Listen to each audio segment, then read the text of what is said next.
For 5 long years, I sacrificed my life savings, my weekends, and my own marriage to keep my mother's freight company from going under. Yesterday morning, I secured a $30 million contract that saved our family business from total bankruptcy. I thought I had finally earned my place.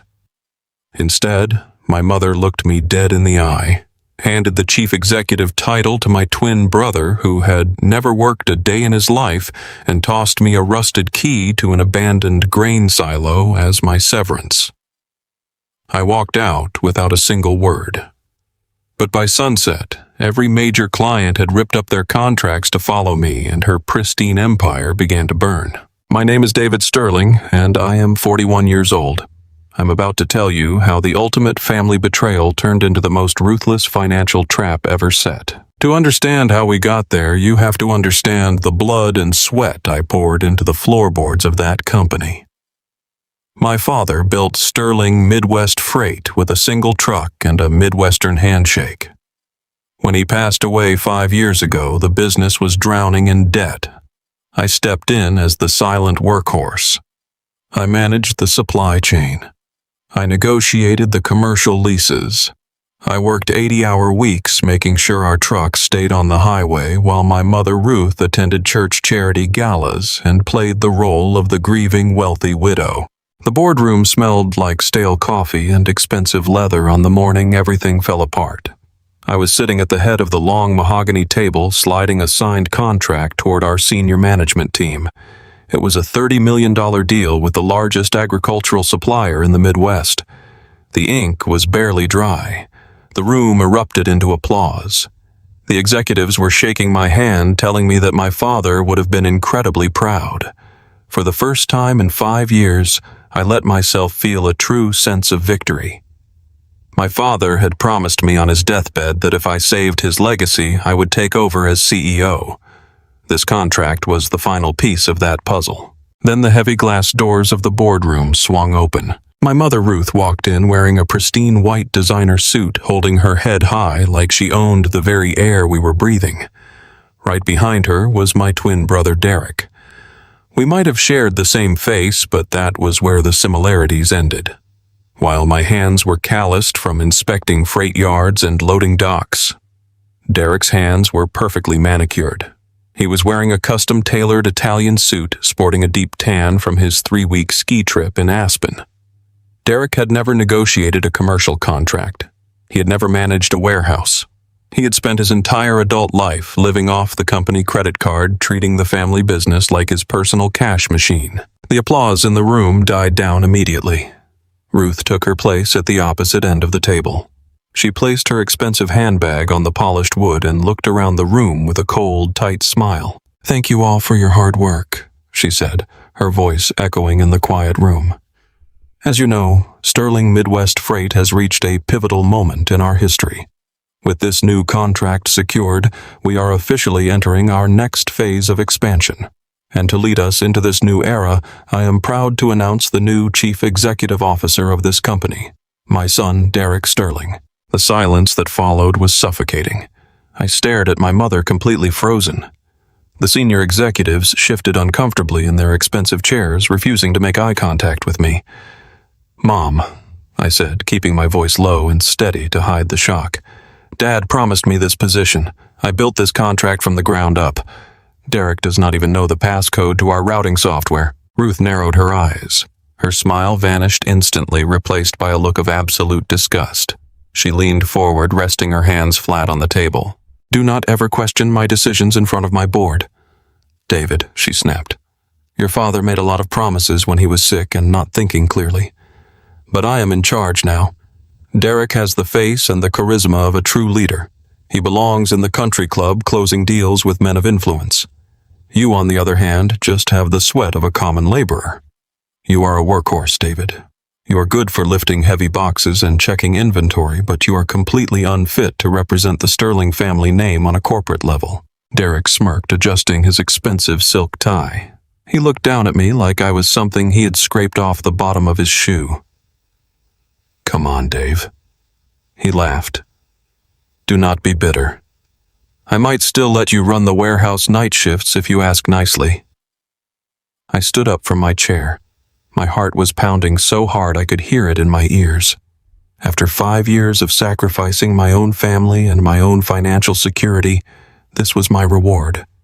I was being discarded the second I made them rich again. I am the only reason this company is still standing, I told her. The clients trust me. They do not even know who he is. Ruth stood up, her face pale with fury. She reached into her blazer and pulled out a heavy yellowed envelope, tossing it across the length of the mahogany table. It slid to a stop right in front of my hands. "You are fired, David," she said, her voice dripping with venom. "Effective immediately. Hand over your company phone and your security badge. As for your severance package, you can keep the deed inside that envelope. It is the deed to the old Miller silo on the edge of town. It is a toxic money pit and a complete piece of trash. Consider it a fitting gift. Now get out of my building before I have security drag you out." I looked down at the envelope. The old Miller silo was an abandoned rotting grain elevator property that my father had bought decades ago. The family had always joked that it was the biggest mistake he ever made. It was completely worthless. I did not yell. I did not beg. I simply unclipped my security badge from my belt and dropped it onto the table next to the $30 million contract I had just signed for them. I picked up the yellowed envelope containing the deed to the worthless silo, and I walked out of the boardroom without looking back. As the heavy glass doors closed behind me, I could hear Derek laughing with the board members already celebrating his new title. They thought they had won. They thought they had successfully stripped me of everything I had ever worked for and left me with a pile of garbage. But they had no idea that my exit was not a surrender. It was the pulling of a pin on a grenade. I walked out to my truck in the freezing parking lot completely unemployed and publicly humiliated. I turned the key in the ignition. Before I could even put the truck into drive, my personal cell phone started to ring. It was the vice president of the agricultural supplier I had just signed with, the man who had just handed my mother $30 million. And he was not the only one calling. The silence in the boardroom was absolute. It was the kind of heavy, suffocating quiet that follows a car crash. I sat frozen in my leather chair staring at the woman who had just erased 5 years of my blood and sacrifice with a single sentence. Ruth stood at the head of the mahogany table, pristine and untouchable in her designer blazer. Derek was leaning against the window behind her, flashing a smile so arrogant it made my stomach turn. My mind struggled to process what had just happened. I had just handed them a $30 million distribution contract. I had spent countless nights sleeping on warehouse floors, eating cold dinners out of vending machines, and negotiating with aggressive freight brokers just to keep this family business alive. My father had looked me in the eyes before he took his last breath and promised that sterling Midwest freight would be mine to run. "Mom," I said, my voice tight but steady, "you cannot be serious. Dad promised me this position. I built this entire contract from the ground up. Derek does not even know how to log into our dispatch software. He has not worked a single day in the yards." The senior executives around the table shifted uncomfortably in their seats, refusing to meet my gaze. These were men I had fought alongside, men who knew exactly who carried this company, but none of them dared to speak against Ruth. Ruth slowly placed her hands flat on the polished wood. Her expression did not soften. Instead, her eyes narrowed into a glare filled with absolute disdain. She looked at me not like a son, but like a pest that had wandered into her pristine corporate world. "Do not ever raise your voice to me in front of this board, David." She snapped her words, clipping through the air like a whip. "Your father made a lot of empty promises when his mind was failing him. But he is gone, and I am the one steering this ship now. You think signing one decent contract entitles you to sit in his chair. You think because you wear work boots and yell at truck drivers you know how to lead a multi-million-dollar enterprise." I stood up, my hands flat against the table, mirroring her posture. "I know how to lead it, because I have been leading it for half a decade," I fired back. "While Derek was out skiing in Europe and you were buying tables at country club charity events, I was here stopping the banks from foreclosing on our fleet. I am the only reason you even have a boardroom to stand in today." Derek pushed himself off the glass window and let out a dry, mocking laugh. He walked over and poured himself a glass of sparkling water, acting as if my anger was nothing more than mild entertainment. "Come on, Dave," he sneered, taking a slow sip. "Let us be realistic here for 1 second. You are a grinder. You are great at the dirty work, but look at yourself. You look like you just crawled out from under a diesel engine. This company is expanding. We need to court investors, politicians, and international partners. I have the network for that. You have a collection of flannel shirts." Ruth nodded sharply in agreement, stepping closer to me. Her voice dropped lower, laced with a cruelty I had never fully witnessed until this very second. "Derek has the face of a leader, David," she said, enunciating every single syllable. "He has the charisma, the pedigree, and the presence that this family requires. You, on the other hand, just have the sweat of a common laborer. You are a workhorse. Workhorses do not get to live in the castle. They stay in the barn where they belong." The words felt like a physical blow to the chest. She had not just passed me over for a promotion. She had fundamentally rejected who I was. She was ashamed of the very work ethic that had saved her lavish lifestyle. My own mother was stripping away my dignity in front of the people I had led and protected for years. "If that is how you truly feel," I said, my voice dropping to a cold, dangerous whisper, "then I am done. You can figure out how to fulfill that $30 million contract yourselves. I am leaving." I reached for my jacket draped over the back of my chair, but Ruth let out a sharp, dismissive scoff. "You are not leaving David," she said, her tone turning icy. "You are fired, effective immediately." The room gasped collectively, but Ruth did not flinch. She reached into the pocket of her tailored blazer and pulled out a thick yellowed envelope. She tossed it across the length of the long table. It slid over the polished wood and came to a stop right in front of my hands. It landed with a heavy metallic clunk. "I demand your company phone your keys and your security badge right now," she ordered. "As for your severance, I had the lawyers draft this up this morning. Consider it a parting gift for your years of manual labor." I looked down at the envelope. My hands were shaking slightly, not from fear, but from a rage so deep it made my vision blur. I tore open the flap and tipped the contents onto the table. A rusted iron key clattered against the mahogany, followed by a folded property deed. I unfolded the thick paper. My eyes scanned the legal jargon until they hit the property name, the Old Miller Silo. It was a defunct rotting grain elevator sitting on a toxic plot of land on the industrial edge of town. The property had been abandoned for over 2 decades. The concrete was cracking. The metal was eaten alive by rust, and the city had practically condemned the surrounding acreage. It was a massive financial black hole, a completely worthless piece of garbage that the family had been trying to offload for years to avoid the astronomical property taxes. "This is a joke," I muttered, staring at the rusted key. "It is the only thing you are getting out of this family?" Ruth replied, crossing her arms. "It is a toxic money pit fitting for someone with your limited potential. Go play in the dirt, David. It is what you are good at.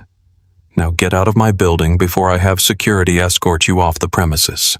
I looked at Derek, who was now openly smiling, swirling the water in his glass.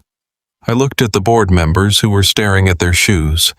Finally, I looked at my mother, seeing her clearly for the very first time. She did not love me. She had only ever used me. I did not scream.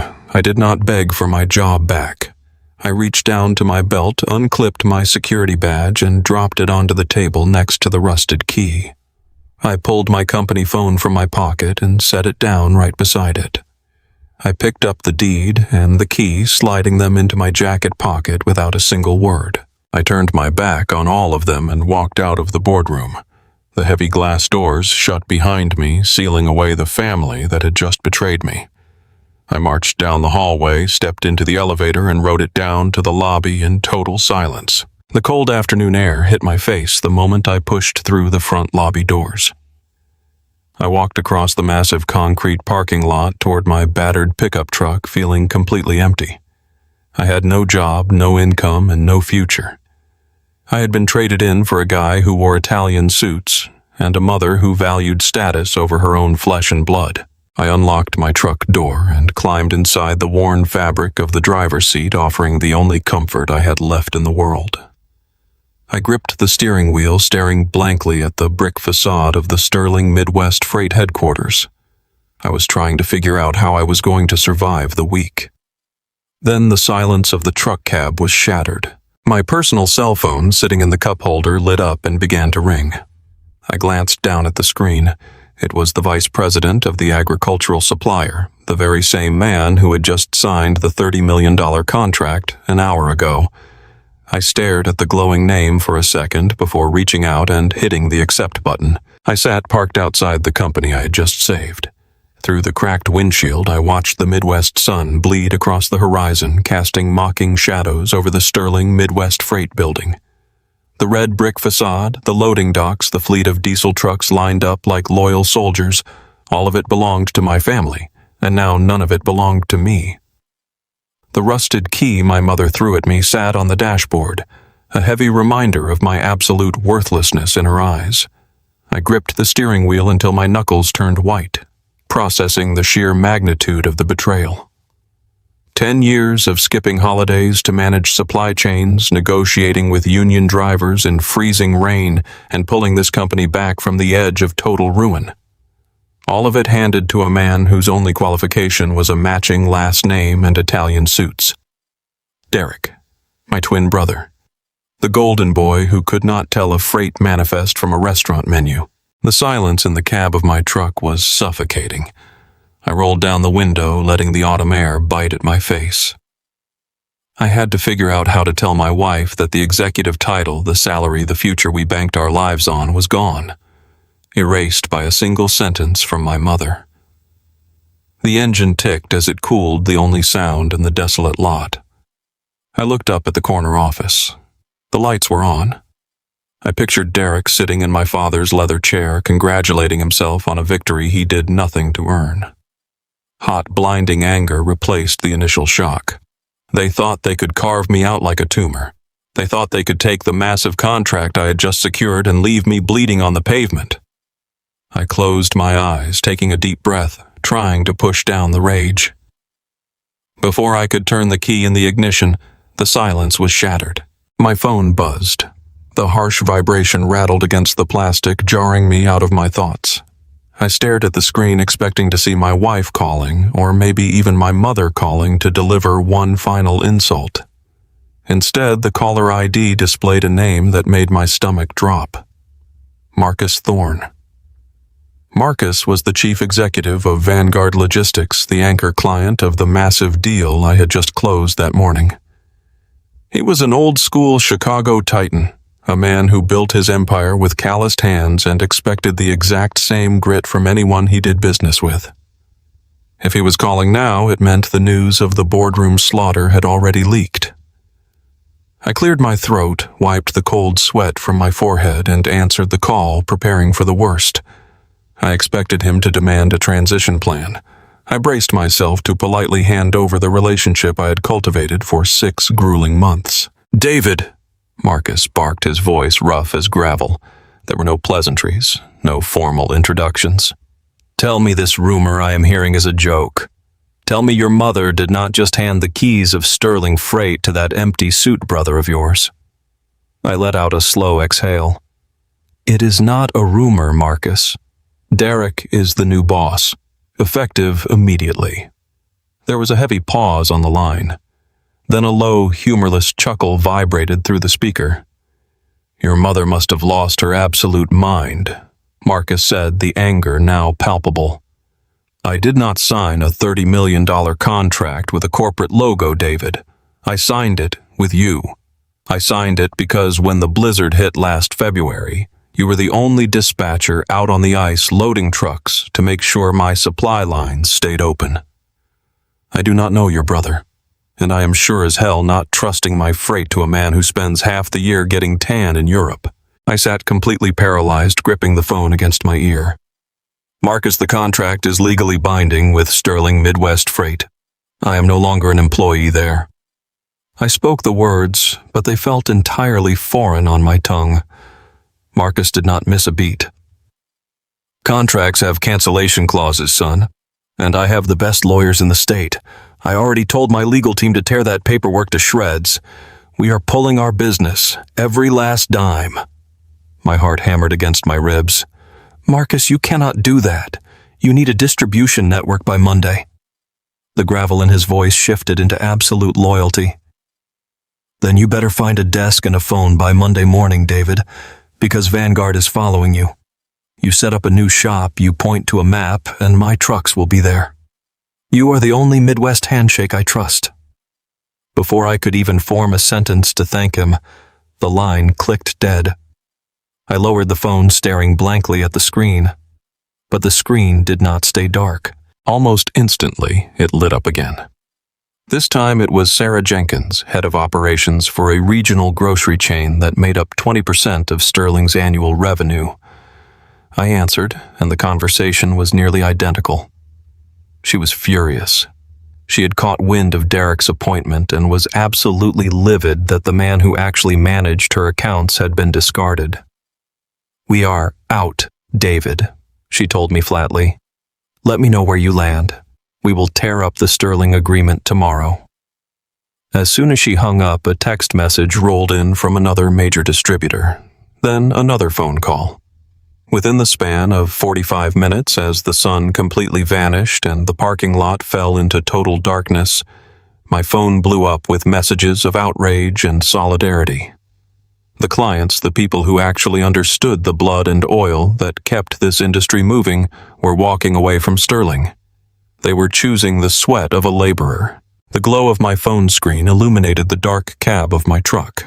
I was still holding the device in my hand. My mind raced to comprehend the sheer volume of support that had just poured in from Vanguard Logistics and the grocery chains. The people who built this industry did not care about designer suits or European vacations. They cared about the sweat of a laborer. For the first time since my own mother threw me out of the boardroom, a small spark of hope ignited in my chest. I actually smiled. I thought maybe the worst was over. I thought the universe was finally balancing the scales. Then the phone rang again. The caller ID flashed a name that instantly turned the blood in my veins to ice. Ruth, my mother. I stared at the screen as the vibration rattled through the steering column. A heavy knot formed in my stomach. She had already taken my job and my dignity. What else could she possibly want from me tonight? I swiped the screen and brought the phone to my ear. I did not even get the chance to say hello. You ungrateful little thief! Her voice exploded through the speaker. She was not just angry. She was completely unhinged. The sheer volume of her screaming forced me to pull the phone away from my face for a second. You actually thought you could pull this off. You thought you could sabotage my company and walk away unharmed. I pressed the phone back to my ear, struggling to keep my own voice steady. I did not sabotage anything. The clients made their own decisions because they do not trust a man who knows absolutely nothing about freight. My mother let out a laugh that sounded like tearing metal. Do not play innocent with me, David. You have been planning this coup for months. You stole my clients. You orchestrated a mass exodus on the very day your brother rightfully took his position. You are trying to destroy your own family out of pure jealousy. My grip on the steering wheel tightened until my hands cramped. Jealousy. I worked 80-hour weeks to save Sterling Midwest Freight from bankruptcy while Derek was sipping wine in Italy. I secured the Vanguard contract. You stole my life and handed it to a parasite. I heard the sharp intake of her breath. She dropped the screaming and switched to a whisper that was infinitely more terrifying. I am going to destroy you, David. I am calling the lawyers tonight. We are filing an injunction first thing in the morning.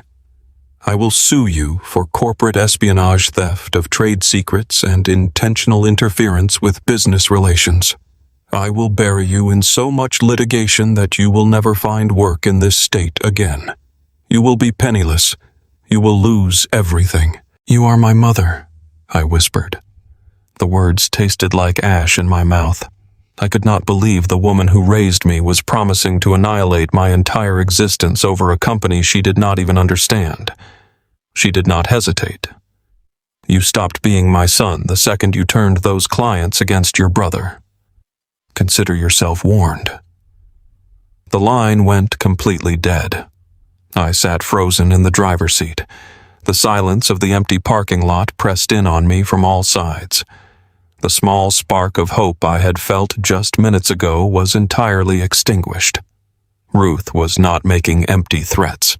She had the financial resources of the Sterling Empire at her disposal. She would hire the most vicious corporate attorneys in the Midwest, and they would drain every last dollar from my accounts before I could even step into a courtroom. I dropped the phone onto the passenger seat and leaned my head against the cold glass of the window. My lungs felt tight. I could not fight a massive legal war on my own. I needed an anchor. I needed the one person who had always stood by my side through every late shift and every canceled weekend. I needed my wife, Amanda. Just saying her name in my mind brought a rush of desperate relief. She would know what to do. We had built a beautiful life together over the last decade. She knew exactly how much blood I had poured into the family business. She knew how toxic my mother and Derek could be. I pictured her waiting for me in our warm kitchen.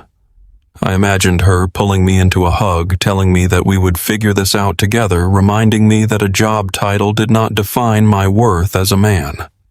I turned the key in the ignition, and the old diesel engine roared to life. I threw the truck into gear and sped out of the Sterling parking lot without looking back. The drive home was a blur of streetlights and dark intersections. The temperature was dropping rapidly. A bitter wind swept across the asphalt, but I kept the heater blasting, focusing entirely on getting back to the sanctuary of my own home. I pulled into our quiet suburban neighborhood. The manicured lawns and bright porch lights usually gave me a sense of pride. I had paid for this life. I had earned every single brick of our house. I parked in the driveway and killed the engine. My hands were shaking uncontrollably as I grabbed my heavy ring of keys and walked slowly up the front steps. I took a deep, shuddering breath, trying to finally shake off the lingering terror of my mother and her vicious threats. I unlocked the front door and stepped inside. The house was quiet. Too quiet. The lights in the hallway were blaring, but the familiar smell of dinner was completely absent. I took off my boots and called out for Amanda, expecting her to walk out of the living room with open arms. Instead, I walked straight into a nightmare. The drive from the corporate lot to my driveway felt like navigating a ghost town. My hands were still shaking, gripping the leather steering wheel of my truck so hard my joints ached. The heater blasted warm air against my face, but I was freezing from the inside out. All I wanted was the sanctuary of my own four walls. I wanted the woman who had stood beside me for 8 years to look me in the eye and tell me we were going to survive this. I pulled into the garage, killed the engine, and took a deep breath. The house was dead quiet. Usually by this time, the television would be murmuring from the living room or the smell of dinner would be drifting down the hall. Tonight, the air was stagnant. I unlocked the mudroom door and stepped inside, taking off my heavy boots. The hardwood floor was cold through my socks. I walked into the kitchen expecting to find Amanda. She was there, but she was not waiting to comfort me.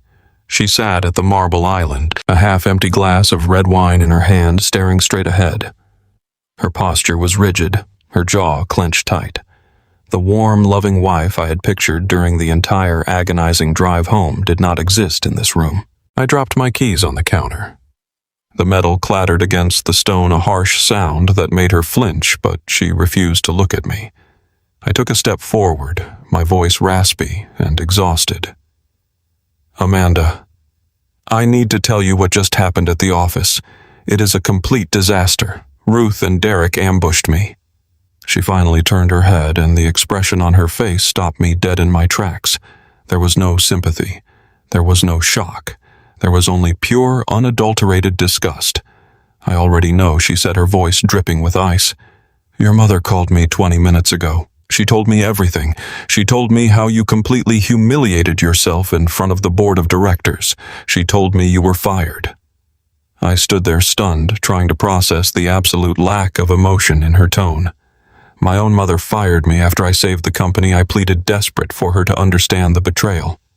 She handed the CEO title to Derek. A man who does not even know our supply chain routes. Amanda let out a sharp, mocking laugh that cut through the quiet kitchen. She stood up her chair, scraping violently against the floor.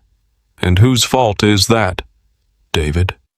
Whose fault is it that you let a man who spends his life on a golf course walk in and take the crown right off your head? I felt the blood drain from my face. I was reaching out for a lifeline, and the woman I loved was wrapping it around my throat. I worked 80-hour weeks for this family. I fired back, my voice rising. I bled for that company to make sure we had this house, to make sure you had everything you ever wanted. Amanda slammed her wine glass down on the marble. You did not secure anything. You lost.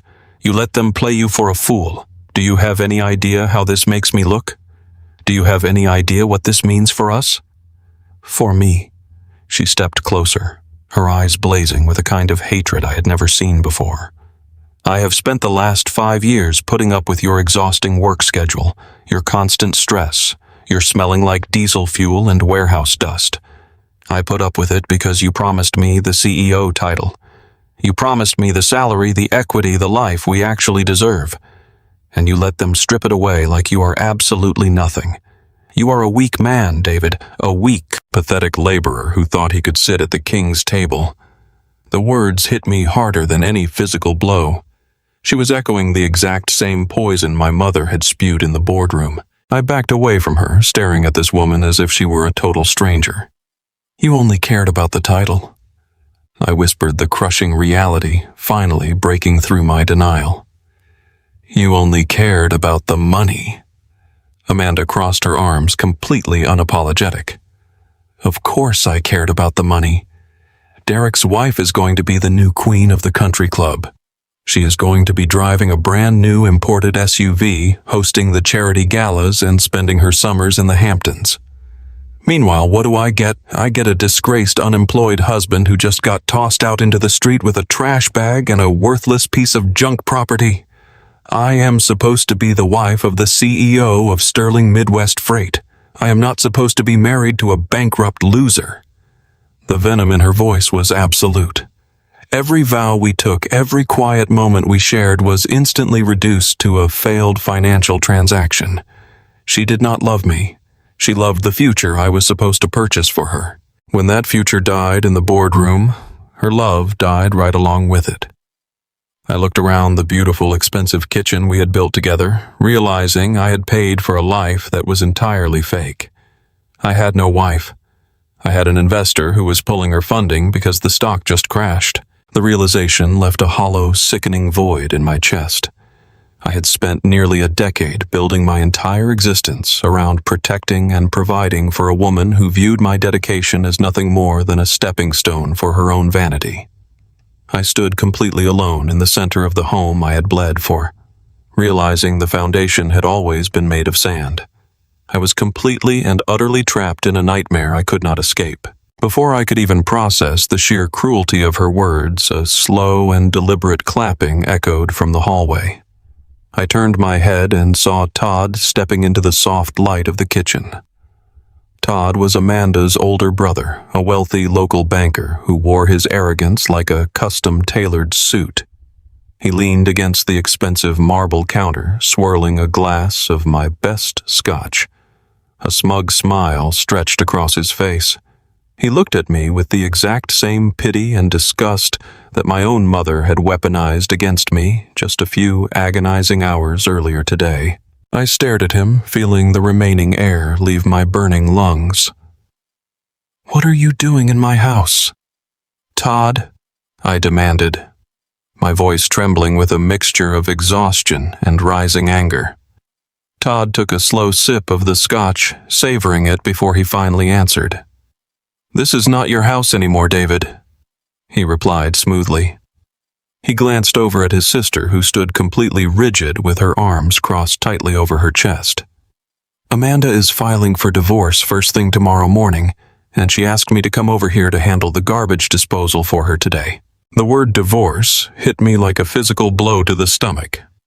I looked at the woman I had sworn to protect, hoping to see a single trace of hesitation or regret in her eyes. There was absolutely nothing. She stared right through me as if our entire marriage had been nothing more than a temporary business arrangement. She had watched me bleed for my family company, but the second that massive executive paycheck vanished, she ruthlessly terminated my contract. Todd slowly set his glass down on the pristine marble island and reached inside his expensive suit jacket pocket immediately. He pulled out a folded stack of thick legal documents and tossed them carelessly across the counter. They slid over the polished stone and stopped right in front of me. I looked down at the bold black lettering printed across the top page. It was an emergency restraining order.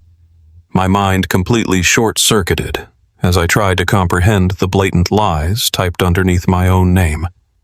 The document claimed I had created a highly hostile domestic environment. It stated that I was dangerously unstable and prone to sudden violent outbursts following my recent and shameful corporate termination earlier today. "I have never raised my voice at you in 8 years of marriage," I whispered, staring at Amanda with absolute disbelief. "I have never laid a single finger on you. How could you possibly sign a fabricated document like this?" She refused to meet my gaze, choosing instead to stare at the expensive stainless steel refrigerator. Todd stepped forward, invading my personal space with a menacing glare. "It does not matter what actually happened, David," he sneered. "What matters is what a judge will believe. And a local judge will absolutely believe a respected banker over an unemployed, miserable failure." The sheer audacity of his threat paralyzed me. Todd used his immense wealth and local influence to purchase a completely fraudulent legal weapon just to secure his sister's financial victory. He pointed a manicured finger toward the front door. "You have exactly 2 minutes to vacate these premises before I call the police and have you arrested for violating a court order," he warned. I looked around the beautiful kitchen that I had completely paid for with my own sweat and blood. The granite countertops, the custom oak cabinets, the warm lighting. It was entirely stolen from my tired hands. I took a step toward the hallway to gather some belongings from the master bedroom. Todd blocked my path, instantly grabbing my shoulder with a surprisingly strong grip. "You are not going anywhere near those rooms," he growled. "Amanda has already packed a few acceptable items for you." He kicked a cheap black plastic trash bag across the floor. It skidded over the hardwood and stopped against my boots. I stared down at the crumpled plastic, realizing that 10 years of loyalty and hard work had been reduced to a literal sack of garbage sitting on the kitchen floor now. I slowly bent down and picked up the thin plastic bag. It weighed almost nothing. It contained maybe 3 shirts, a pair of faded jeans, and a single winter sweater. I looked at Amanda one last time, desperately searching for any sign of the woman I used to love. She turned her back to me and picked up her wine glass, taking a long sip as if she were celebrating a victorious business transaction. My heart shattered into a million jagged pieces. The betrayal was so absolute and profoundly deep that I could not even formulate a spoken sentence anymore. I turned around and walked out the front door, leaving my keys on the entryway table. The heavy wooden door slammed shut behind me, the loud metallic click of the deadbolt locking echoing into the night. I stood on the porch, clutching my pathetic bag of clothes. The temperature had plummeted drastically since I arrived.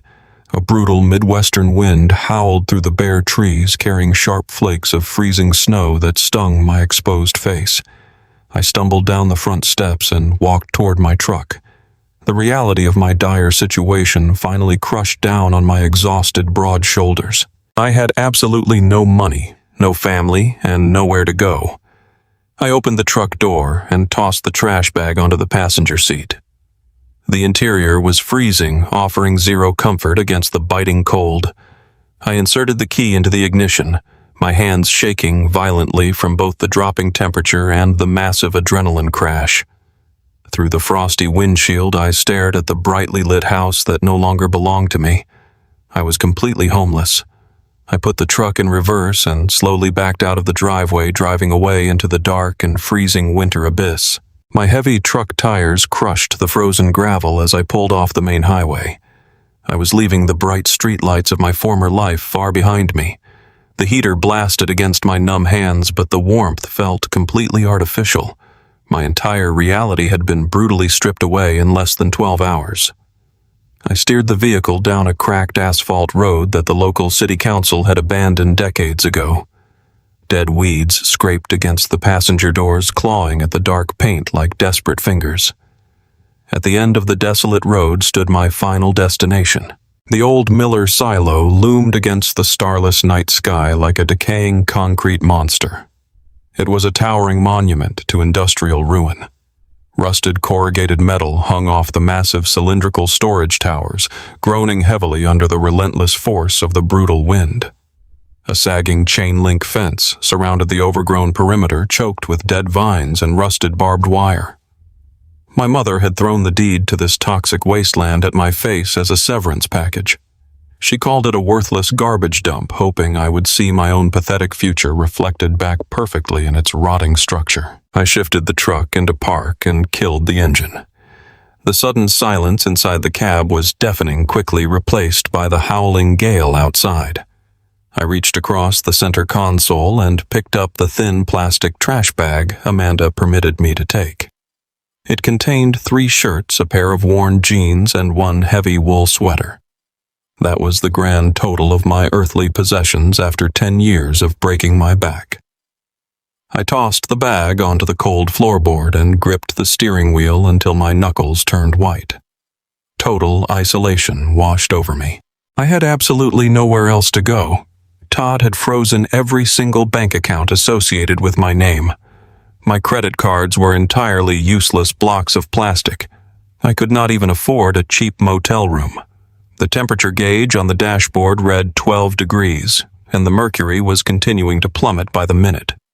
I grabbed the heavy wool sweater from the trash bag and pulled it over my head, shivering as the residual heat from the engine block rapidly dissipated into the freezing night air. I was entering pure survival mode. Through the windshield, I stared at the towering silhouette of the grain elevator. The massive structure looked incredibly hostile, yet it was the only piece of property I owned. I considered breaking into the old administrative office on the ground floor to find shelter, but the darkness was absolute. Without a flashlight or proper tools, navigating the collapsing floors and rusted machinery would be a deadly mistake. My truck cab was my only safe haven. I leaned the driver's seat back as far as the small cabin would allow and pulled my jacket tight around my chest. Sleep was a physical impossibility. The cold seeped through the metal doors, biting into my legs and numbing my toes inside my work boots. Every time I closed my exhausted eyes, the horrific events of the day replayed behind my eyelids. I saw Derek adjusting his expensive Italian suit while sitting in our late father's leather chair. I heard my mother stripping away my title and dignity in front of the corporate board. I felt the absolute venom in Amanda's voice when she degraded my masculinity because I could no longer fund her lavish lifestyle. Their voices swirled together. The wind whipping through the rusted silos sounded exactly like their mocking laughter. The metal groaned and shrieked a mechanical symphony of failure and abandonment. I curled my body into a tight ball on the front seat, trying desperately to conserve whatever body heat I had left. My stomach growled violently, a harsh reminder that I had not eaten since breakfast. The physical pain of the freezing cold and crushing hunger was nothing compared to the deep, hollow ache of total betrayal in my chest. I had sacrificed my youth to build an empire for people who viewed me as disposable trash.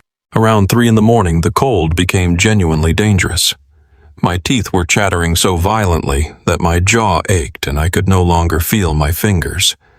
I was forced to start the engine and let it idle for 10 minutes just to pump warm air through the vents. I watched the fuel gauge nervously. The needle hovered dangerously close to the red line. I could not afford to waste gas. If the tank ran dry, I would literally freeze to death on my own property. I turned the engine off again, plunging myself back into the freezing, agonizing darkness. I stared up at the frosted glass of the window. A single bright star pierced through the heavy cloud cover, shining directly above the towering peak of the main silo. For a fleeting moment, I thought about my father. I wondered what he would think if he could see his hard-working son shivering in a truck, while his lazy golden child destroyed his legacy. My father always told me that a man is not measured by the size of his bank account, but by his ability to endure the worst storms without breaking. I clung to that memory like a lifeline in the freezing dark. I refused to let them destroy me. As the first faint hints of gray dawn began to bleed into the eastern horizon, a new emotion pushed through the crushing despair. It was a cold, calculated, and absolute determination. My mother and brother had handed me a pile of rusted metal and expected me to die quietly in the shadows. My wife had locked me out in the cold and expected me to vanish into complete obscurity. I watched the decaying silo slowly reveal itself in the morning light. They thought this place was my graveyard. I decided right then and there that it would finally become my absolute fortress. The pale morning sun finally broke through the heavy overcast sky, casting a weak grayish light across the frost-covered windshield of my truck. I woke up with a sharp gasp, my entire body stiff and aching from spending the night curled awkwardly over the center console. My breath formed thick white clouds in the freezing cabin air. Every muscle in my back screamed in protest as I forced myself to sit upright. For a fleeting, terrifying second, I forgot where I was. Then the towering, rusted structure of the old Miller silo came into focus through the glass, and the crushing reality of my new life hit me all over again. My mother had fired me. My brother had stolen my legacy. My wife had thrown me out into the cold with nothing but a trash bag of clothes. They all expected me to curl up and die quietly on this worthless piece of forgotten property. They wanted me to vanish so they could enjoy their stolen millions without a guilty conscience. I gripped the cold steering wheel, feeling a sudden intense surge of absolute defiance. I refused to give them the satisfaction of my destruction. I was a laborer. I knew how to build things from the dirt up, and I still had the absolute loyalty of the biggest freight clients in the entire Midwest. I just needed a place to coordinate their shipments. I grabbed my heavy work boots from the passenger floorboard and laced them up with stiff, numb fingers. Stepping out of the truck, the bitter morning wind immediately bit into my face. I walked across the overgrown gravel lot toward the ground floor administrative office attached to the base of the main grain elevator. The wooden door was warped from years of harsh weather and secured by a heavy rusted padlock. I searched the surrounding weeds until I found a discarded iron rebar stake. Wedging the heavy iron rod behind the lock, I threw my entire body weight against it. The rusted metal groaned loudly before finally snapping with a sharp crack that echoed across the empty property. I kicked the door open and stepped inside. The air was thick with the smell of decay mold and decades of complete abandonment. Sunlight filtered through the grimy, cracked windows, revealing a scene of total ruin. Old wooden desks lay overturned. Filing cabinets were rusted shut. A thick layer of dirt covered every single surface. The floor was completely swallowed by a disgusting dark green carpet that had absorbed years of rain leaks and animal waste. It looked like a toxic disaster zone, but to me it was the future headquarters of my new empire. My clients were expecting a fully operational logistics network by Monday morning, which meant I had exactly 48 hours to transform this rotting nightmare into a functional command center. I did not have a custodial staff. I did not have contractors. I only had my own 2 bare hands. I found an old broken broom handle in the corner and used it to smash out the remaining shards of broken glass in the windows, letting the fresh winter air violently sweep out the suffocating stench of mildew. Next, I tackled the ruined furniture, dragging the heavy metal desks out the front door and tossing them into a rusted heap on the gravel. I was sweating through my heavy wool sweater despite the freezing temperature inside the office. The physical labor felt incredibly therapeutic. Every heavy desk I threw out into the cold felt like I was physically throwing out the toxic influence of my arrogant mother and my ungrateful ex-wife. But the absolute worst part of the room was the disgusting carpet. It was thick with damp rot and stuck firmly to the concrete foundation below. I dropped to my knees in the center of the room, dug my fingers into a frayed seam near a rusted floor drain, and began to pull with everything I had. The carpet resisted fiercely, tearing away in small, frustrating chunks. My fingernails were caked with black grime, and my knuckles began to bleed, but I refused to stop.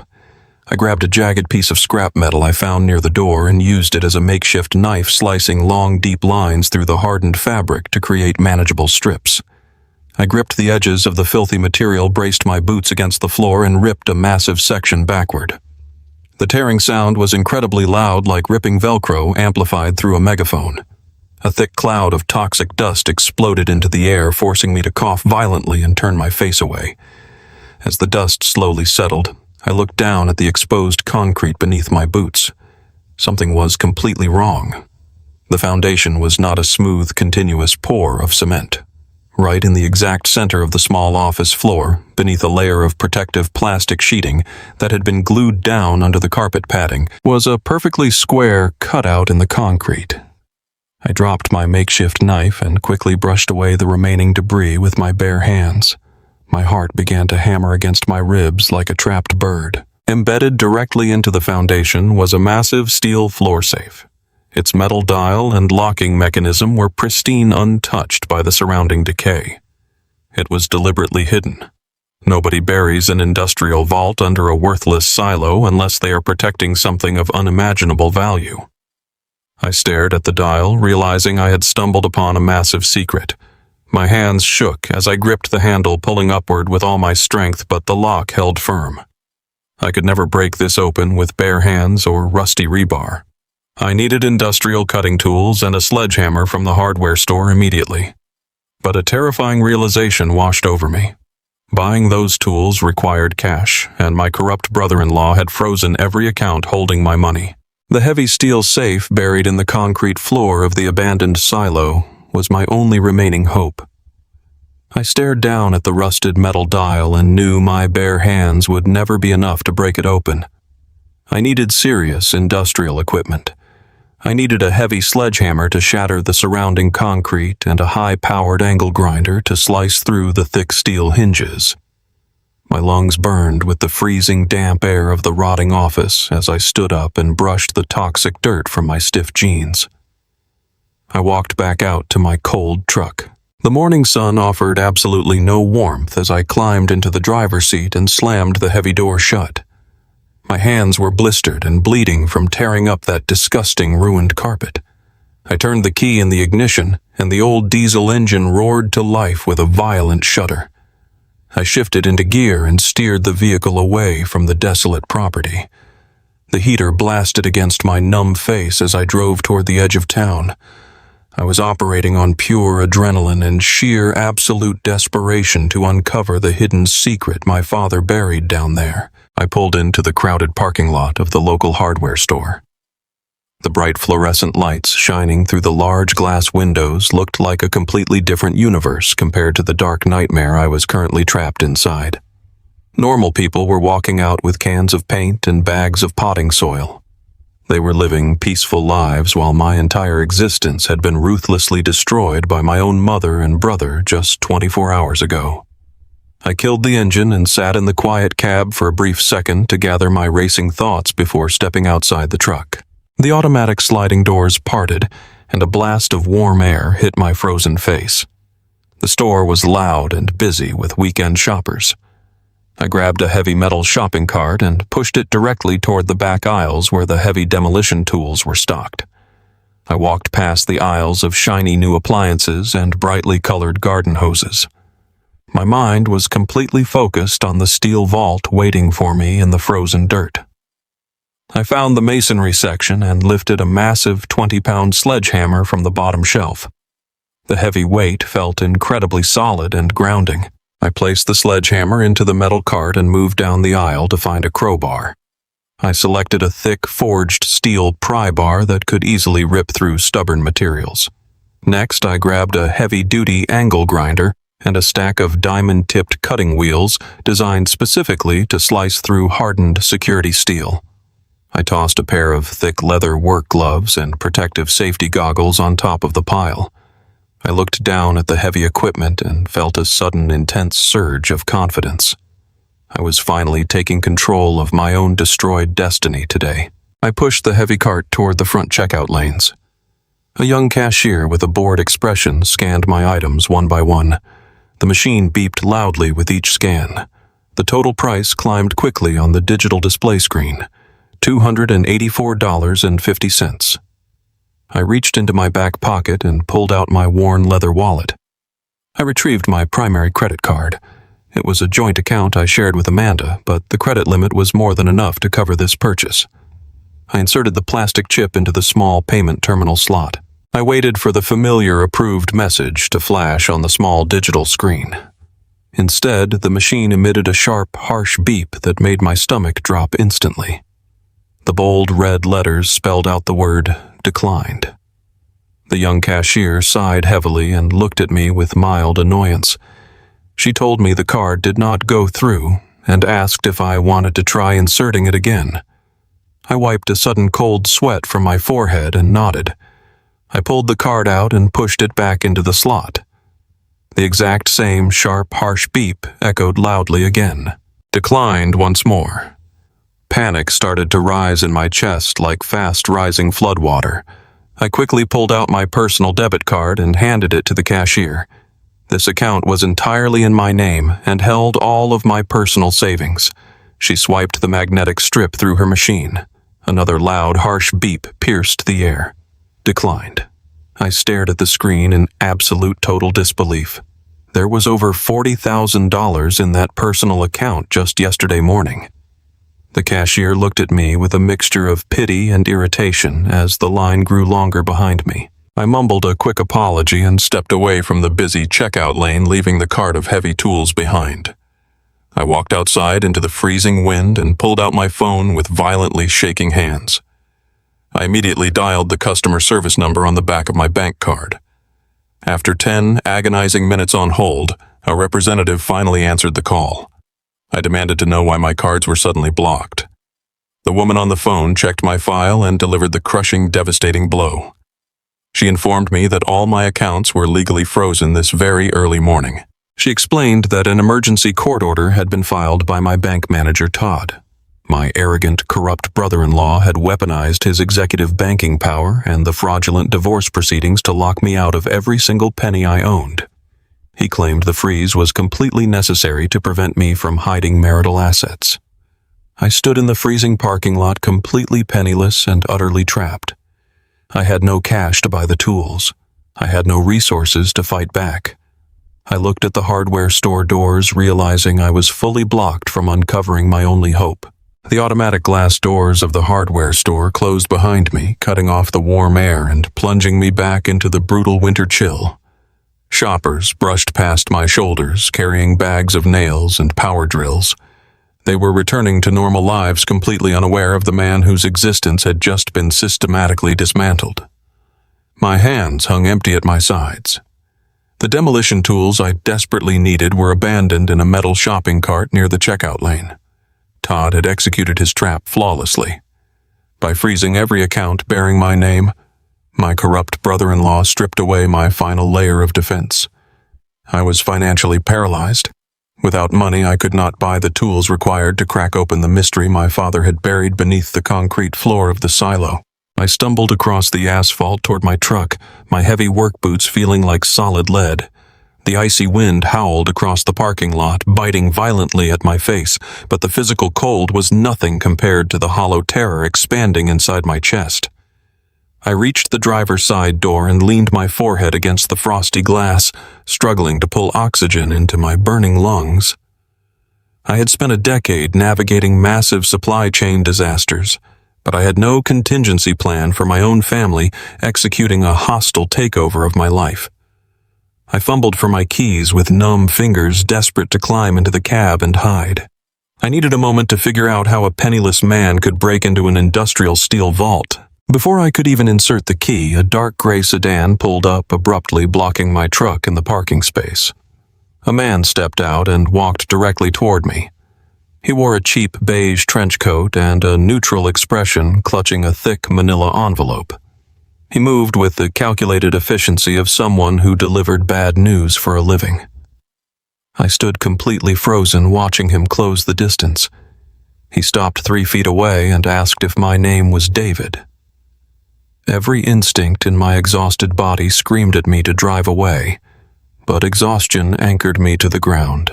I gave a slow, hesitant nod. The man did not offer a sympathetic smile. He simply thrust the heavy envelope into my chest, stated that I had been officially served, and walked briskly away.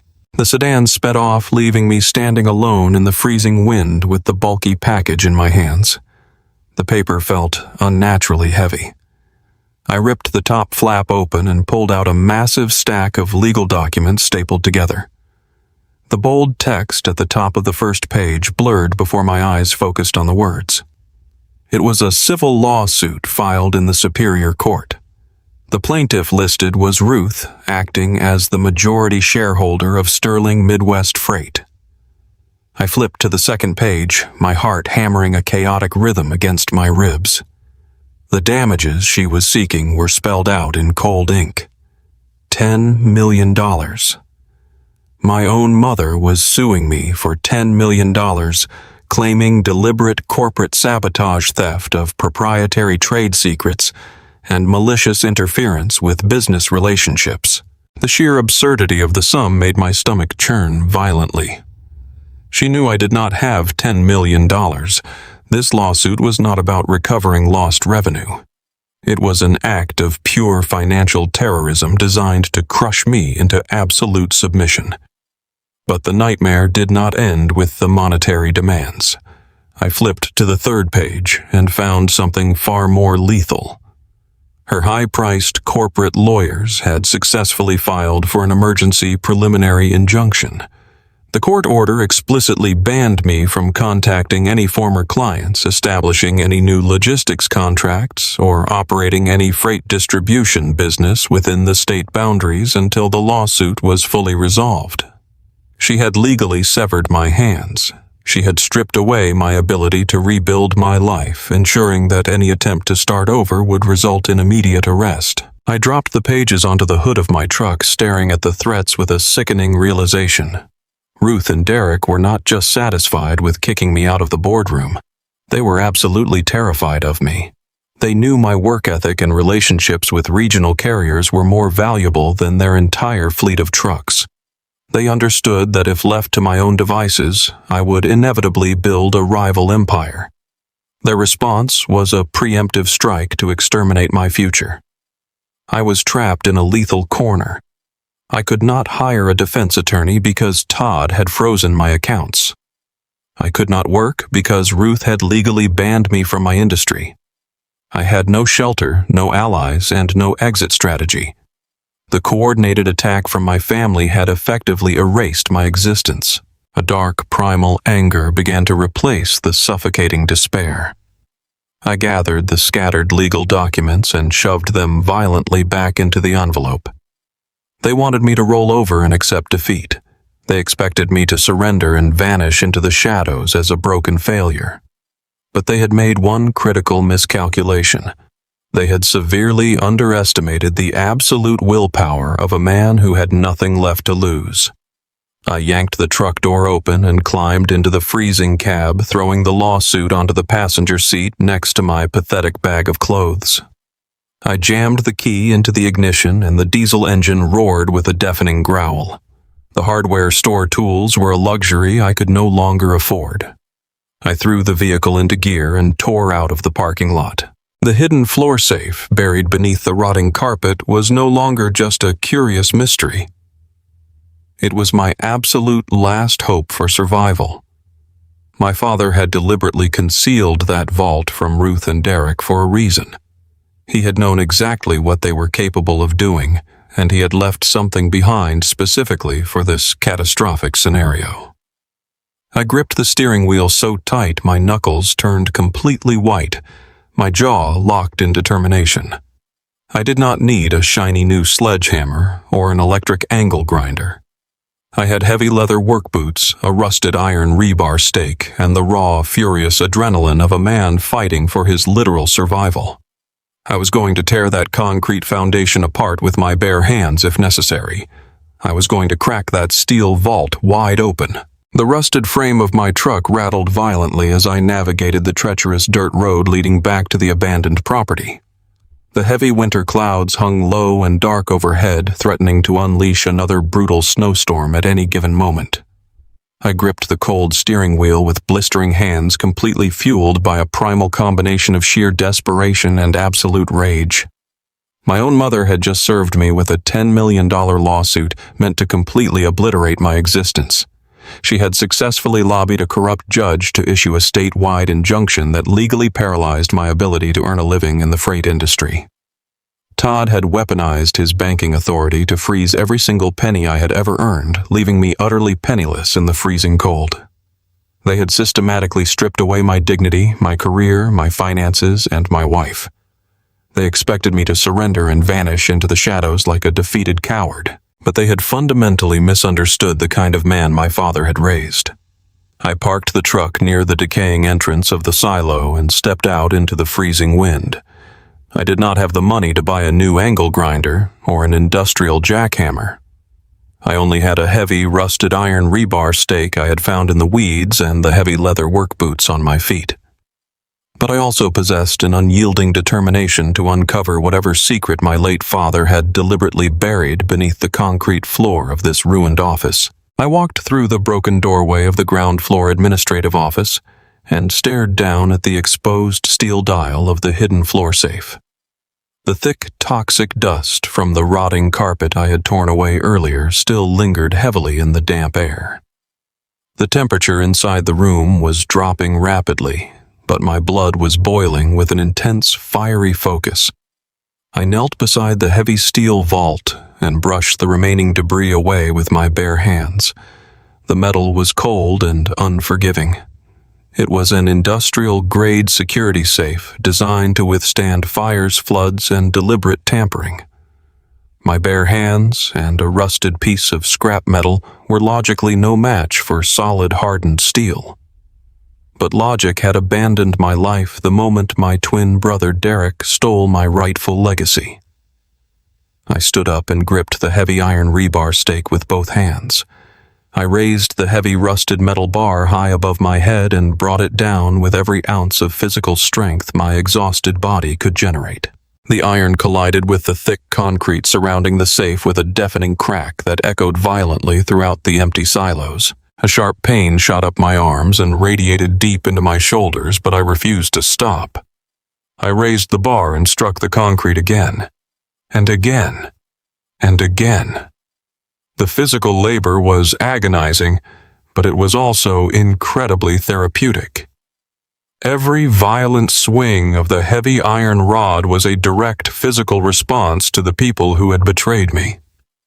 I pictured Derek sitting smugly in the executive leather chair wearing his expensive imported suits while taking credit for the massive distribution contracts I had bled to secure. I swung the bar harder.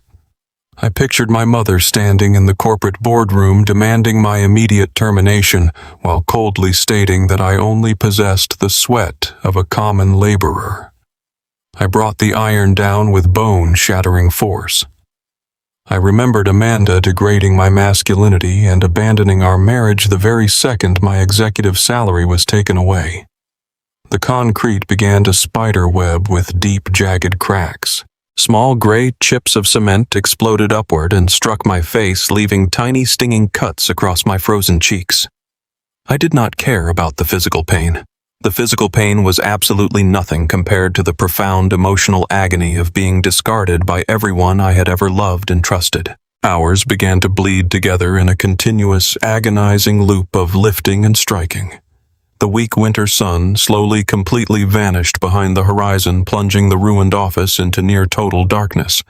I was forced to rely on the faint ambient light reflecting off the snow outside and the singular beam of a cheap plastic flashlight I had found in my truck glove compartment. My breathing became heavy and ragged. My muscles screamed in absolute fiery protest with every single movement.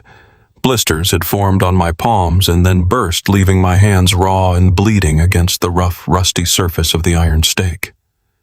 But the concrete surrounding the heavy floor safe was finally beginning to surrender.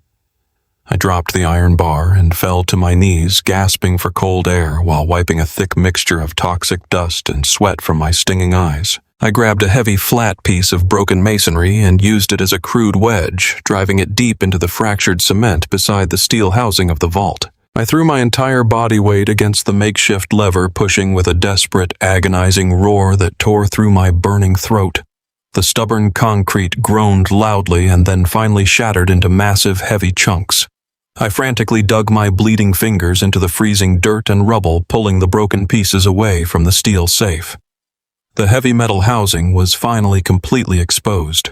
The locking mechanism was still engaged, but the structural integrity of the surrounding foundation had been completely compromised. I found a vulnerable gap between the steel frame and the concrete bed. I wedged the iron rebar deep into the tight opening and used the solid floor as a fulcrum. I pushed down on the bar with every remaining ounce of energy in my failing body. The heavy steel door groaned in loud mechanical protest. The rusted hinges shrieked as the immense pressure forced the locking bolts to grind against their housing. I closed my eyes and pushed harder, refusing to accept defeat. A sudden deafening metallic snap echoed through the dark room. The heavy steel door violently gave way and popped open, releasing a blast of stale, preserved air that had been trapped underground for over a decade. I collapsed backward onto the freezing dirt floor chest, heaving completely exhausted but intensely victorious. I lay there in the freezing darkness for several long minutes, simply listening to the sound of my own ragged breathing and the howling wind outside. I had successfully cracked the impenetrable vault using nothing but raw human desperation and sheer physical willpower. I slowly pushed myself up into a sitting position and grabbed the small plastic flashlight. I crawled back over to the open safe and shined the weak yellow beam down into the dark rectangular cavity. I did not know what to expect.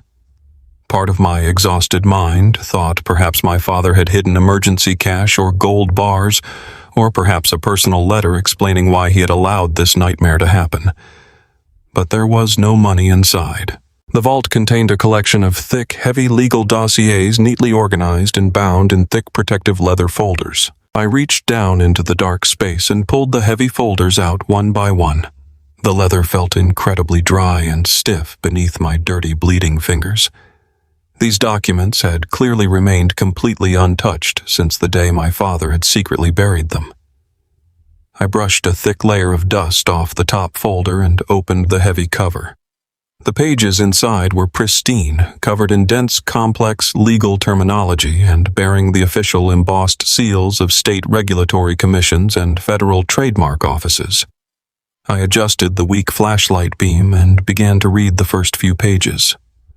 My exhausted mind initially struggled to comprehend the complicated legal jargon, but as my eyes scanned down the paragraphs, a stunning, impossible reality began to emerge from the dense ink. I read the documents again, and then a third time just to ensure my tired brain was not completely hallucinating in the freezing darkness. The profound magnitude of what my late father had secretly orchestrated began to hit me with the crushing force of a runaway freight train. The worthless, decaying piece of property known as the old Miller silo was not actually a toxic abandoned grain elevator. According to the meticulously drafted legal documents in my trembling hands, the silo was the registered physical address for a massive corporate holding company, and this holding company had been established entirely in my name. I flipped frantically through the subsequent pages, unearthing a brilliant, intricate web of corporate ownership that my father had secretly woven over a decade ago. He had known exactly who my mother and brother truly were. He had recognized their blinding greed, their dangerous incompetence, and their total lack of loyalty. He had foreseen this exact catastrophic betrayal long before he ever fell ill, and he had spent years meticulously building an invisible fortress to protect the true legacy of our family business. He had deliberately constructed a master switch that could instantly shut down the entire Sterling Midwest freight empire, and he had legally placed that switch directly into my hands. The documents explicitly detailed how my father had quietly transferred the commercial land deeds for every single truck yard, dispatch center, and maintenance facility operated by Sterling Midwest Freight into the protective custody of this holding company. Ruth and Derek did not actually own the ground their massive fleet of expensive diesel trucks parked on every single night. The holding company owned it. I owned it. I flipped to the next thick dossier and discovered something even more lethal. The proprietary dispatching and logistics routing software that Sterling used to manage its entire $30 million supply chain was entirely patented under this holding company. My father had licensed the software to Sterling Midwest Freight on a conditional legal basis. A basis that could be instantly, completely revoked by the sole proprietor of the holding company at any given time for any given reason. Ruth and Derek had proudly assumed control of a massive corporate empire without realizing they were merely renting the fundamental tools required to operate it. I sat alone in the freezing, decaying office, surrounded by broken concrete and thick, toxic dust, holding a weapon of unimaginable financial destruction. My mother had ruthlessly fired me and thrown me onto the streets, believing I was completely powerless. Derek had smugly stolen my executive title, believing he had inherited a massive, untouchable kingdom. Amanda had abandoned me for a wealthy lifestyle, believing I was a pathetic, penniless loser. They had all looked at this rusted, rotting silo and seen a worthless, toxic garbage dump. They had all looked at me and seen a weak, disposable laborer. But my late father had looked at this decaying structure and seen the perfect, impenetrable vault to hide a $50 million secret. He had looked at me and seen the only son strong enough to survive the storm and carry the true weight of his legacy. The profound poetic justice of his secret masterpiece sent a deep, powerful shiver down my spine that had absolutely nothing to do with the freezing winter air. I carefully gathered the priceless legal dossiers and secured them tightly inside my heavy winter jacket, pressing them safely against my chest. The crushing despair and paralyzing fear that had completely suffocated me for the past 24 hours vanished entirely, evaporating into the cold night air. I was no longer a homeless, penniless victim hiding in an abandoned building. I was the legal, undisputed owner of the very ground my enemies walked upon. I stood up and walked out of the ruined office, stepping confidently into the freezing, Alaskan-style winter night. The howling wind no longer sounded like mocking laughter. It sounded like a massive, approaching storm that was about to completely level the Sterling Midwest freight empire. My mother had filed a $10 million lawsuit and secured a court hearing for the very next morning, hoping to permanently destroy my future. She had set a lethal legal trap, expecting me to walk into the courtroom defenseless and broken. I climbed into the cab of my battered truck and started the loud diesel engine. I was going to walk into that courtroom tomorrow morning, and I was going to absolutely annihilate their entire existence. The heater in the truck slowly began to push warm air against my frozen face, but the real heat was radiating from the legal documents pressed against my chest. I sat in the darkness of the cab, reviewing my strategy with cold, calculated precision. The court hearing was scheduled for 9 in the morning. Ruth and Derek would undoubtedly arrive wearing their custom-tailored suits, flanked by a team of highly paid, aggressive corporate attorneys. They would present their fraudulent claims of corporate sabotage and demand that the judge permanently ban me from the logistics industry. Todd would likely be sitting in the gallery with Amanda wearing a smug expression, confident that his illegal banking freeze had entirely neutralized my ability to fight back. They had coordinated a massive, overwhelming assault designed to break my spirit and force a total, unconditional surrender. But their entire arrogant strategy relied heavily on the false assumption that they held all the power. They were about to discover that true power is not inherited through a fancy job title or a massive bank account. True power is forged in the dark when no one else is watching. I did not need a team of expensive lawyers to defend me against their ridiculous fabricated accusations. I only needed the pristine, indisputable documents currently resting on my passenger seat. When the judge asked for my defense, I would not offer weak excuses or beg for unnecessary mercy. I would simply present the certified deeds and the software patents. I would legally, instantly revoke their property access and terminate their software licenses right there in front of the entire court. I visualized the exact moment the realization would finally hit their arrogant faces. The moment Derek realized his $30 million company could not move a single truck. The moment my mother realized she had just sued the man who owned the very foundation of her lavish lifestyle. The moment Todd and Amanda realized they had completely backed the wrong brother. The anticipation of their impending total destruction brought a small cold smile to my cracked, bleeding lips.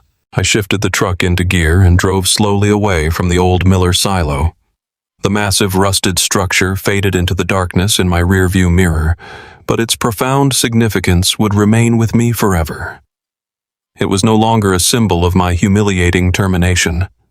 It was a monument to my salvation. My father had taught me a final, invaluable lesson from beyond the grave. He had proven that the most worthless, discarded things in life often conceal the most immense, unimaginable value if you possess the strength and patience to dig deep enough. I navigated the dark, icy roads back toward the city, preparing my mind for the ultimate brutal confrontation. The boardroom slaughter had been their vicious opening move. They had struck with everything they had, believing the game was entirely over.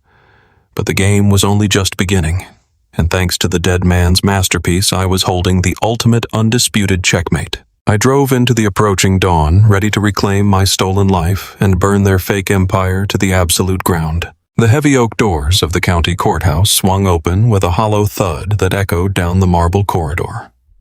I walked into courtroom 4 wearing my only clean suit.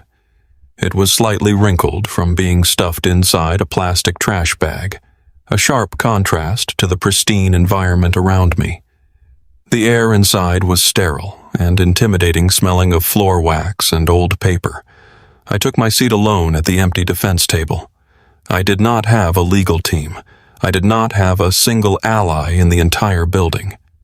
Across the aisle, the prosecution table looked like a luxury fashion advertisement.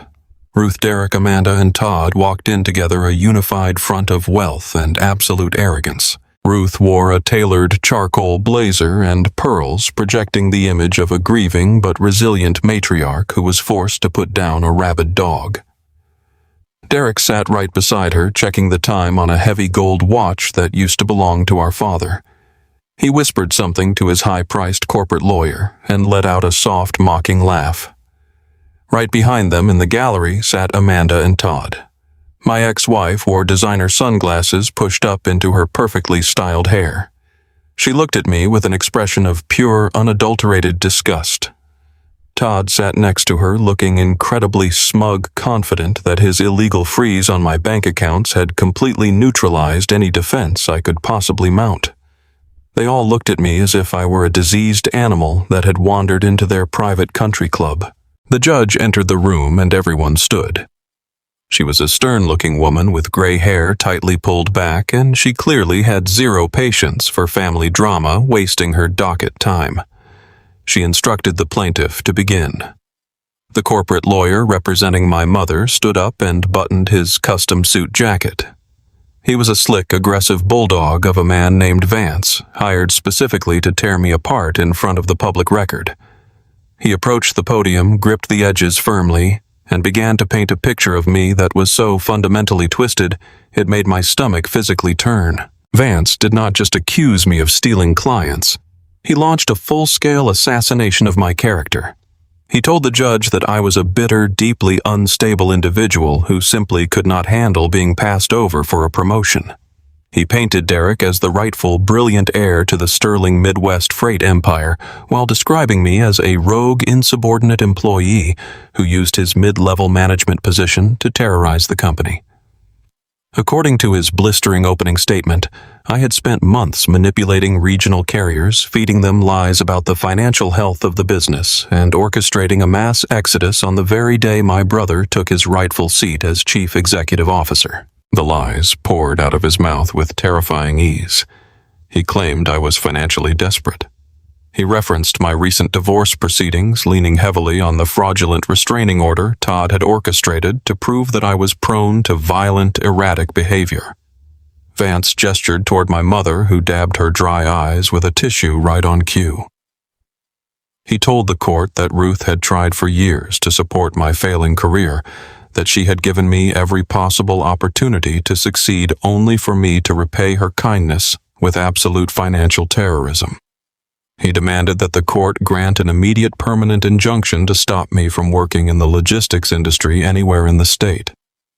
He demanded that I be held liable for the $10 million in lost revenue. I sat perfectly still, listening to the man systematically dismantle my entire existence.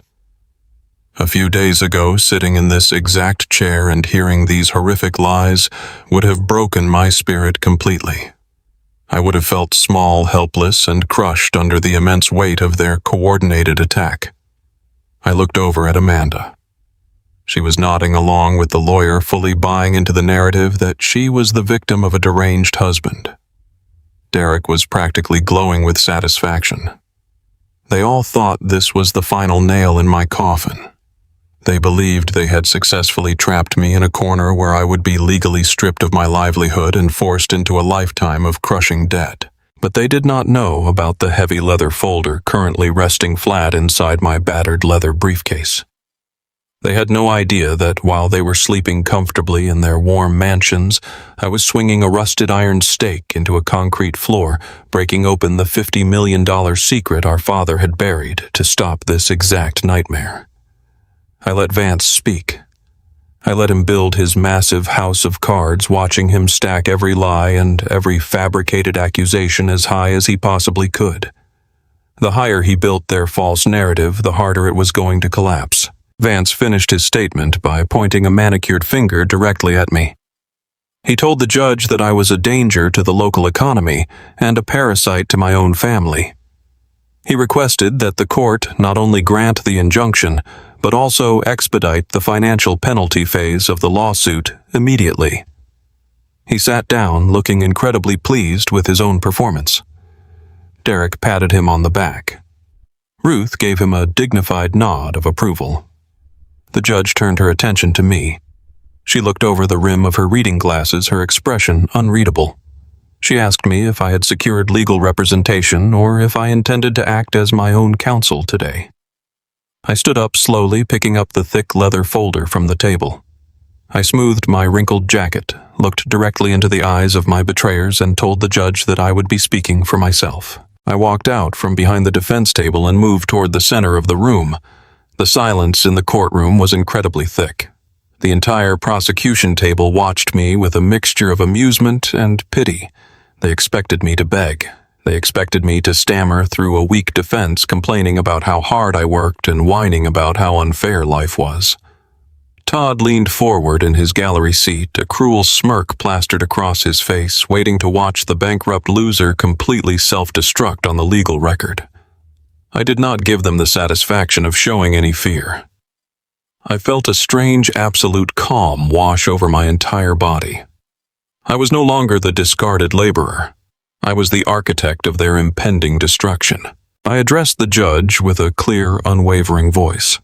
I told her that I would not waste the court's valuable time trying to refute the absurd character assassination delivered by Mr. Vance. I stated that the plaintiff's entire lawsuit was fundamentally flawed because it was based on a massive, critical misunderstanding of corporate ownership. Vance immediately jumped to his feet, objecting loudly, claiming I was speaking nonsense to delay the inevitable ruling.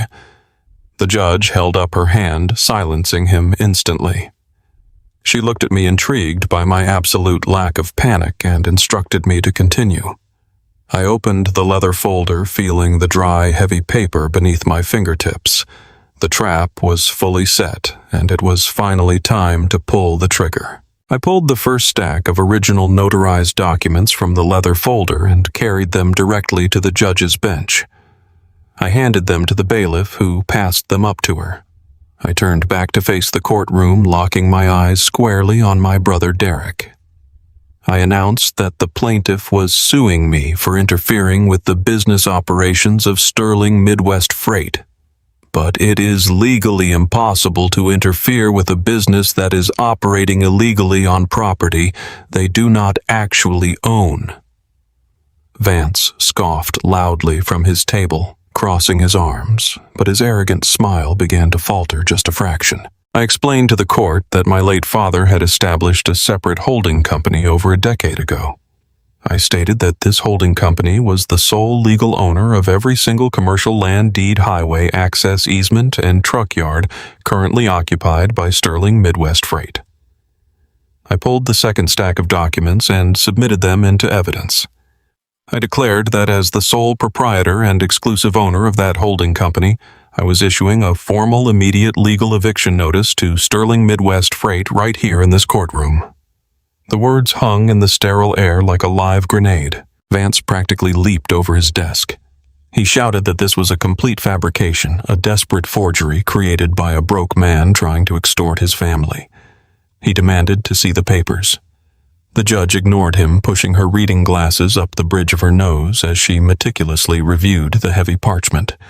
She examined the official state seals, the registered property tax records, and the unmistakable signature of my late father, all authenticated and legally binding. The courtroom fell so quiet I could hear the hum of the air conditioning vents overhead. The judge looked up from the documents. Her stern expression had completely shifted into one of absolute gravity. She looked directly at Vance and confirmed that the deeds were entirely authentic, fully registered, and legally indisputable. She stated that Sterling Midwest Freight was in fact operating as a tenant on land owned entirely by my holding company. The air was instantly sucked out of the prosecution side of the room. Ruth's face drained of all color, transforming her from a proud matriarch into a terrified ghost. Derek dropped his gold pen, his mouth falling open in sheer, unadulterated shock. But I was not finished. I walked back to my table and pulled out the final dossier, the software patents. I brought them to the bench and submitted them with cold, calculated precision. I informed the court that the proprietary dispatching and logistics routing software that Sterling used to manage its entire $30 million supply chain was also patented exclusively under my holding company.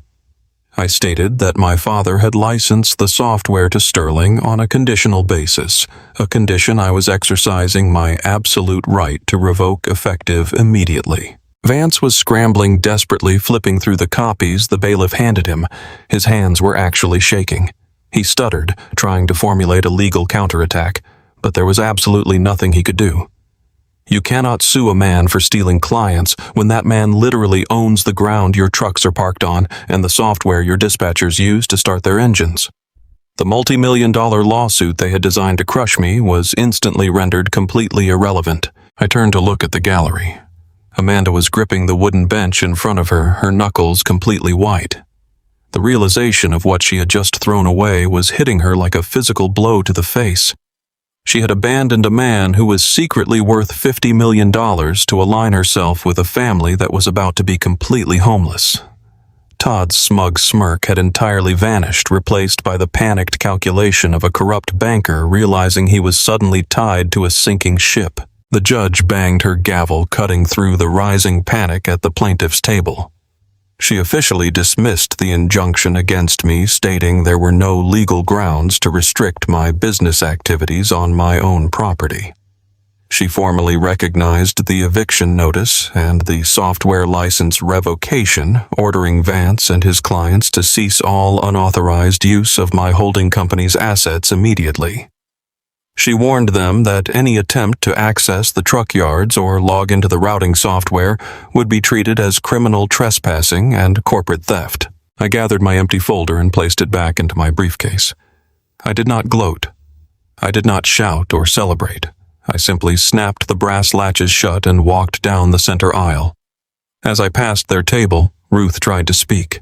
She reached a trembling hand out toward me, stammering my name, her voice cracking with sudden, desperate terror. I did not even break my stride. I walked right past her, leaving her trapped in the exact same cold, merciless isolation she had tried to force upon me. I pushed through the heavy oak doors and stepped out into the hallway, taking a deep breath of the cool air. The legal trap they had spent days perfectly setting had just snapped shut on their own necks. Inside that courtroom, a $30 million freight empire was currently bleeding to death. Without their dispatch software, their trucks could not move. Without their property leases, their drivers had nowhere to park. Derek was now the chief executive officer of a company that possessed absolutely zero operational capacity. The immediate fallout was going to be completely catastrophic, and I was going to watch every single second of their empire crumble to the ground. The heavy oak doors of the courtroom slammed shut behind me, echoing loudly down the marble corridor. But the real sound of destruction was happening miles away. I walked out into the freezing winter air with my battered leather briefcase gripped tightly in my hand. The legal trap I had set with my late father's holding company documents had snapped shut with absolute flawless precision. Ruth, Derek, Amanda, and Todd were currently trapped inside that courtroom, staring at a judge who had just officially stripped them of every single operational asset they needed to run their stolen empire. But winning a piece of paper in a courtroom was only the beginning of my retribution. I wanted to see the $30 million logistics network collapse. I climbed into the freezing cab of my truck, placed the briefcase on the passenger seat, and opened my laptop. My fingers hovered over the keyboard for a fraction of a second. I had spent 10 grueling years of my life building the Sterling Midwest freight routing systems. I had memorized every supply chain protocol and mapped every highway route across the state. Now I was about to kill my own creation because it was the only way to exterminate the parasites who had stolen it from me. I typed my administrative override password and pressed the enter key. The software license revocation command was sent directly to the central servers. Across the city, inside the pristine glass walls of the Sterling Dispatch Center, the massive digital mapping screens went completely black. The proprietary logistics software that managed 300 heavy diesel trucks simply evaporated from their network. It was a digital execution. Out on the interstate highways, drivers suddenly lost their GPS routing programs. Delivery manifests disappeared from their mounted dashboard tablets. The digital communication lines between the regional warehouses and the active fleet were instantly severed. The trucks were suddenly blind and totally paralyzed. Without my software, the massive freight empire was reduced to a collection of extremely expensive metal boxes, sitting entirely idle on the asphalt. I heard the details later from a loyal dispatcher who had walked out the moment the screens died. Derek had returned to the corporate office fresh from the courtroom disaster, his face pale and dripping with nervous sweat. He burst into the control room demanding to know why the truck icons were not moving on the backup monitors. The remaining dispatchers stared at him in complete panic. They told him the software license had been remotely revoked by the original patent holder, and the network was locked behind military-grade encryption. Derek tried to play the role of the tough chief executive officer. He shouted at the information technology department to aggressively bypass the lockout. He screamed at them to just buy a new routing program off the internet, as if managing a complex regional supply chain was like downloading a simple game on a cell phone. His absolute incompetence was finally exposed for every single employee to see. The financial bleeding started immediately. In the logistics industry, time is literally money. Every single minute a commercial truck sits idle, thousands of dollars evaporate into the wind. The grocery chains that had not already followed me to my new holding company began calling the Sterling corporate offices furiously. Their perishable goods were rotting on loading docks across the state. They demanded immediate answers and threatened massive breach of contract lawsuits. Derek refused to take their calls. He hid inside his luxurious corner office behind a locked mahogany door, surrounded by expensive imported furniture that he did not actually own. He was completely terrified. The daily operating costs of running Sterling Midwest Freight were astronomical. Diesel fuel bills, leased equipment payments, commercial insurance premiums, and driver salaries were piling up by the hour. Without the proprietary software to complete scheduled deliveries, absolutely no new revenue was coming into the corporate accounts. The company bank accounts were draining at a terrifying speed, but Derek did not care about the company surviving the week. He only cared about his own illusion of wealth and his fragile public image. His imported sports cars required massive monthly payments. His exclusive country club memberships were due. The mortgage on his luxury estate was pending, and his wife was demanding money for her upcoming European vacation. He absolutely refused to take a pay cut. He believed he was entirely entitled to the millions my father had built. As the corporate operating accounts hit zero, sheer arrogance and desperation twisted his mind into making a fatal decision. He logged into the executive financial portal late that night. He saw the employee pension fund sitting in an offshore high-yield account. It was a massive pool of money representing decades of hard-earned retirement savings built by the very laborers my mother had viciously mocked in the boardroom. Derek convinced himself he was a bold financial genius. He told himself it was just a temporary loan to keep the lights on and his own massive salary paid until he could untangle the legal mess I had created. He picked up his phone and called Todd. My corrupt and arrogant brother-in-law was terrified of going down with a sinking ship, but his overwhelming greed blinded his common sense. Using Todd's unauthorized banking bypass codes, Derek initiated a massive and entirely illegal wire transfer. He drained millions of dollars directly from the protected retirement accounts of hardworking drivers, mechanics, and dispatchers. He funneled the stolen cash directly into the corporate operating fund, and immediately authorized a massive executive bonus payment for himself to cover his personal debts.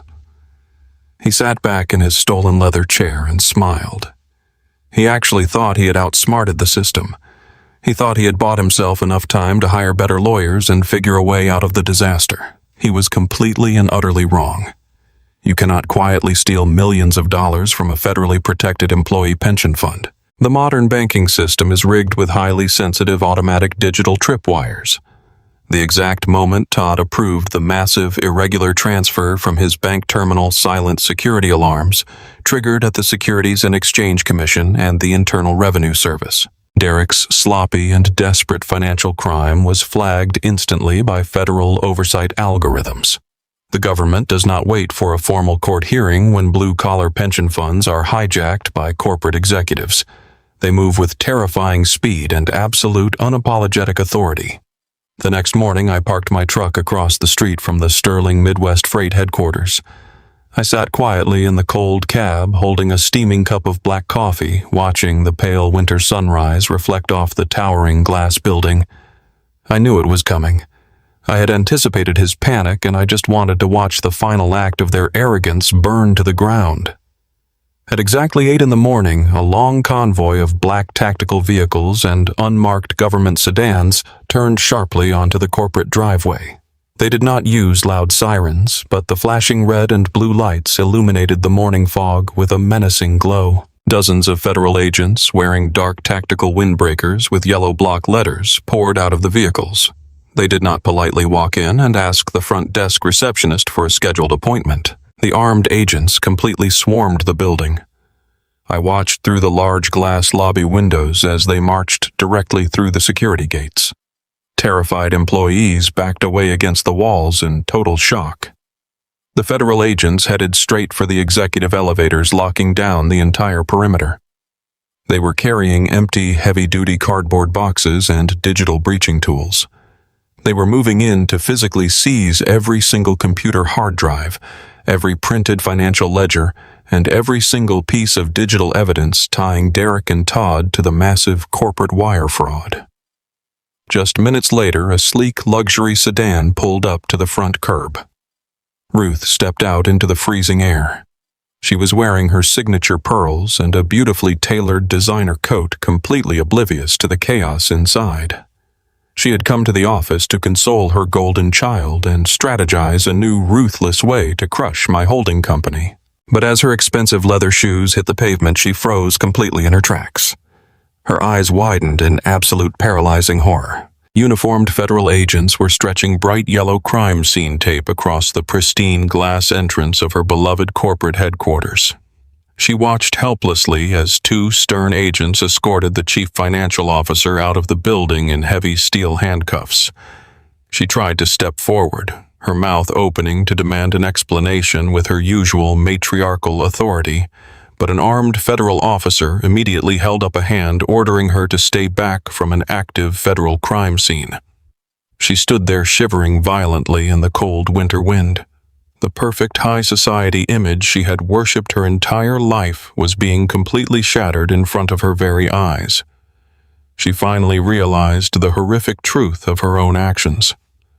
The son she had proudly chosen over me, the golden child she believed was uniquely destined for greatness, had not just lost the family company in a legal battle. He had committed a massive federal crime that was going to completely destroy their entire family legacy and send him to a federal penitentiary. I sat in my truck, taking a slow, deeply satisfying sip of my coffee. The massive corporate empire was crumbling to dust exactly as I had planned. My mother looked incredibly small and utterly pathetic standing alone on the cold sidewalk. She looked like a foolish woman who had just realized she willingly traded a priceless diamond for a piece of cheap broken glass. She frantically pulled out her cell phone, likely trying to call Derek, but I knew federal agents had already confiscated his devices. She was entirely isolated, standing outside a building she no longer owned, watching the consequences of her own blinding arrogance unfold. I turned the key in the ignition. The old diesel engine roared to life with a comforting rumble. I put the truck in gear and slowly drove away down the street. I did not roll down the window. I did not shout a mocking insult. Leaving them entirely trapped in the inescapable prison they had built with their own toxic greed was the only closure I ever needed. The annual charity gala at the Oak Ridge Country Club was the single most important social event of the year for my mother. For over 2 decades, she had treated this particular evening as her personal coronation. It was the night where the wealthiest families in the city gathered in their finest custom tuxedos and imported silk gowns to outbid each other on silent auction items they did not actually need. The entire event was disguised as a righteous religious charity fundraiser, but everyone in that grand ballroom knew the real purpose. It was a vicious display of financial dominance and social hierarchy. My mother Ruth thrived in this highly toxic environment. She demanded respect, and she purchased loyalty by writing massive donation checks using the company accounts my father had built. I had spent my entire adult life avoiding the country club. The artificial smiles and the shallow conversations always made my skin crawl. But tonight was entirely different. Tonight, I was not attending as the forgotten son of the Sterling family.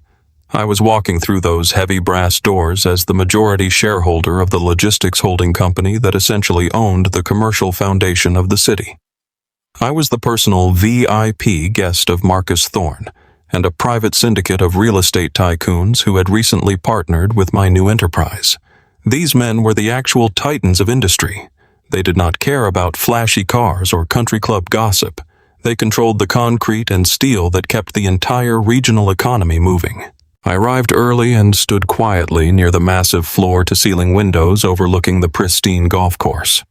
I wore a sharp-tailored suit that I had purchased with my own legitimate wealth. I held a glass of sparkling water and watched the main entrance closely. I knew Ruth and Derek would show up. I knew their massive corporate empire was currently bleeding to death under the crushing weight of the software lockout and the federal investigations. The company bank accounts were entirely frozen. The heavy diesel trucks were parked uselessly on lots they no longer had the legal right to occupy.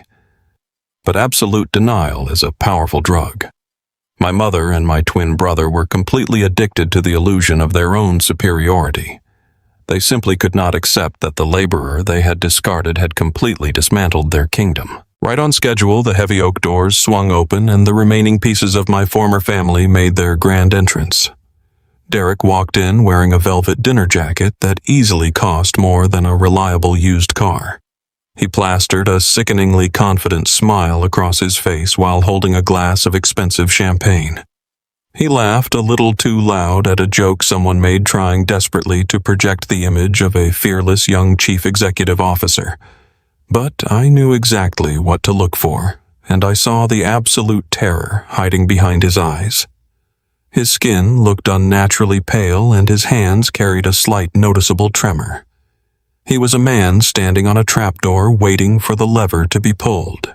My mother walked right beside him, radiating an aura of forced aristocratic dignity. She wore a heavy diamond necklace that caught the light of the massive crystal chandeliers overhead. She stopped to greet the wives of local politicians and prominent doctors, kissing cheeks and whispering pleasantries. She was playing her familiar role flawlessly. She was trying to convince the local high society congregation that the federal raid on her corporate headquarters was just a minor administrative misunderstanding. She wanted everyone to believe the Sterling family was still the untouchable royal bloodline of the local business community. It was a pathetic display of desperate theater. I watched them navigate the crowded ballroom from my secure vantage point among the real estate magnates. Marcus Thorne stood next to me, gently swirling a glass of aged bourbon. He looked at my mother and brother with an expression of mild disgust. He leaned closer to me and noted how incredibly hard they were trying to maintain their crumbling facade. I simply nodded in agreement. I felt no pity for them anymore. The deep emotional wounds they had inflicted on me during that horrific boardroom termination had completely healed. They had scarred over into a thick armor of cold, calculated resolve. I was no longer the victim of their vicious greed. I was the architect of their impending public destruction. Derek eventually noticed me standing across the room. His artificial smile instantly vanished, and his face flushed with a sudden intense wave of pure hatred. He whispered something frantically into my mother's ear. Ruth turned her head sharply and locked eyes with me. For a brief second, the elegant aristocratic mask slipped completely from her face. She looked like a cornered animal, realizing there was absolutely no escape from the predator. She knew I held the actual deeds to her entire fantasy life, but her blinding pride forced her to lift her chin and quickly look away, pretending I did not even exist. She grabbed Derek by the arm and steered him toward the silent auction tables, desperately trying to avoid any direct confrontation with the reality I represented. The room hummed with the sound of string quartets and overlapping conversations. Waiters in crisp white uniforms circulated through the crowd, balancing silver trays loaded with exotic appetizers. It was the absolute pinnacle of high society extravagance. Every single person in that room was completely obsessed with their own public image. They judged each other by the brand of their watches and the designer labels on their dresses. Ruth had spent decades climbing this specific social ladder, stepping on anyone who got in her way. She had sacrificed my father's legacy and my own livelihood just to maintain her position at the absolute top of this shallow mountain.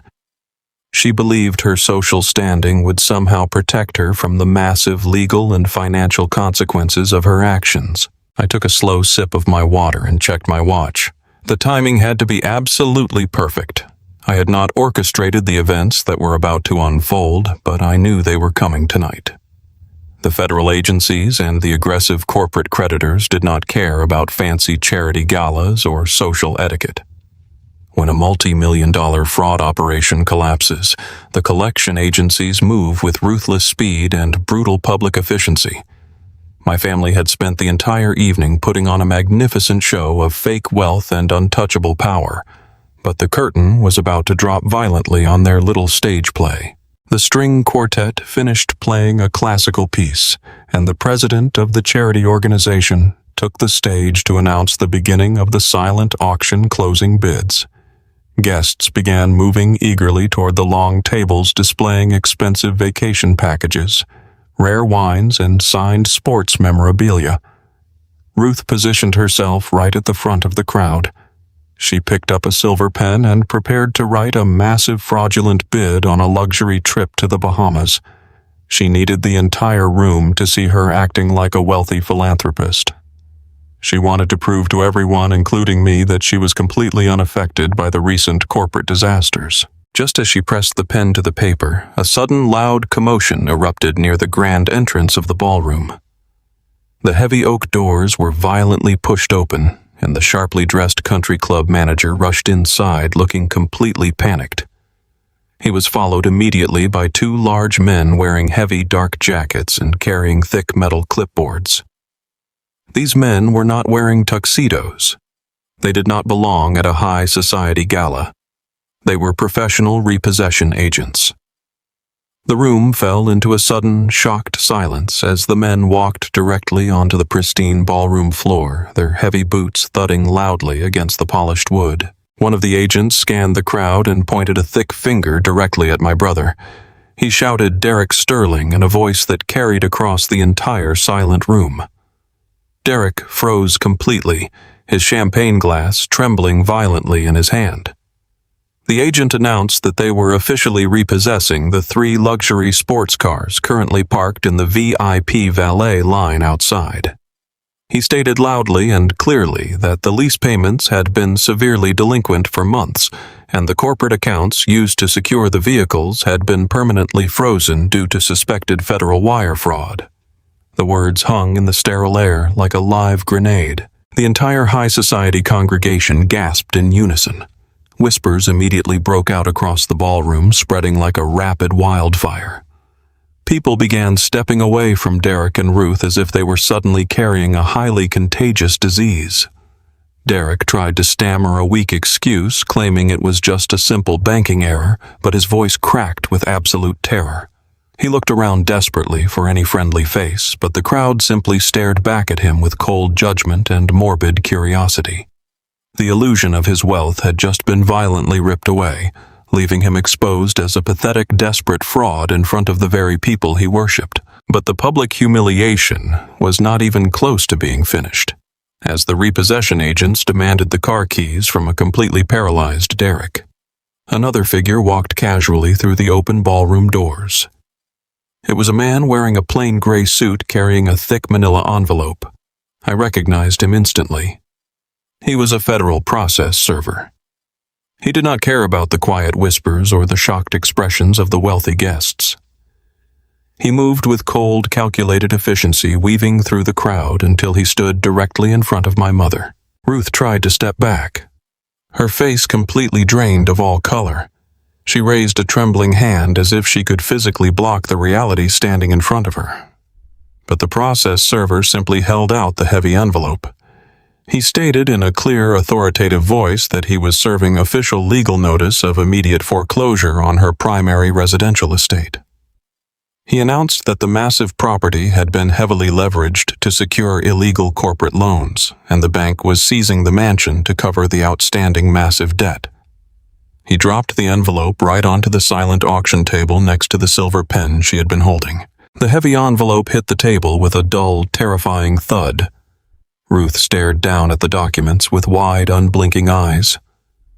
Her mouth opened and closed, but absolutely no sound came out. The diamond necklace around her throat suddenly looked like a heavy chain, dragging her down to the bottom of the ocean. She looked up at the faces of her wealthy friends, the doctors, the politicians, the socialites she had spent decades trying to impress. Not a single person stepped forward to help her. Not a single person offered a word of comfort. They simply stared at her with expressions of sheer absolute disgust. In the brutal world of high society, financial ruin is the ultimate unforgivable sin. By losing her wealth, she had instantly lost all of her value to these people. The women she had kissed on the cheek just an hour ago were already turning their backs and walking away. The men who used to beg my father for investment advice were shaking their heads and murmuring about how disgraceful the Sterling family had become. Ruth and Derek were completely isolated, standing entirely alone in the center of the massive ballroom, completely surrounded by the shattered ruins of their fake empire. I stood quietly on the opposite side of the room, watching the absolute destruction of the people who had tried to destroy me. I did not smile. I did not laugh or gloat. The poetic justice was so profound and absolute that it did not require any dramatic reaction from me. I had simply survived their initial attack and allowed their own blinding greed to dig their graves. They had sacrificed their actual family for the temporary approval of these shallow strangers, and now those very strangers were throwing them out into the cold. Marcus Thorne stepped up beside me and placed a firm hand on my shoulder. He quietly noted that the garbage had finally taken itself out. I nodded slowly, turning my back on my mother and brother. The charity gala continued around them, as if they were already ghosts. The country club security guards quietly escorted the bankrupt pair out the back service doors to avoid any further public scene. They were forced to leave on foot, their leased sports cars already being towed down the long driveway. The immediate fallout was complete. They had absolutely nowhere left to hide and no money left to steal. But I knew this was not the true end. Desperate people do not simply vanish. When the reality of their total poverty finally set in, they would have only one place left to turn. The final conflict was inevitable. They were going to have to crawl back to the very man they had discarded. The transformation of the old Miller silo was nothing short of an absolute miracle. The rusted corrugated metal and decaying concrete that my family had mocked as a toxic garbage dump were completely gone. In their place stood a towering architectural masterpiece of sleek black glass, reinforced steel, and polished stone. My new logistics command center hummed with the relentless energy of absolute success. The massive ground floor office, where I had once frozen in the dark and desperately smashed the concrete floor, was now a state-of-the-art dispatch hub. Dozens of highly paid logistics coordinators sat behind glowing digital mapping screens, directing the largest freight fleet in the entire region. I stood near the massive floor-to-ceiling window of my top-floor executive suite, looking down at the dozens of heavy diesel trucks rolling through my pristine security gates. I had built an empire from the literal dirt. I was wearing a custom-tailored suit that fit perfectly, holding a cup of hot black coffee completely insulated from the freezing winter winds outside. My mind was entirely focused on expanding our western distribution routes when the private intercom on my massive mahogany desk buzzed softly. My head of security informed me that a woman was standing in the lobby, desperately demanding a few minutes of my time. He told me she looked incredibly distressed and absolutely refused to leave the premises. I did not need to ask for her name. I already knew exactly who was waiting down there. I told the security chief to send her up. The heavy frosted glass doors of my executive suite quietly slid open, and Amanda stepped cautiously into the room. The woman standing in front of me was a terrifying ghost of the arrogant socialite who had ruthlessly locked me out of my own house just a few months ago. She was not wearing her expensive designer clothes or her custom diamond jewelry.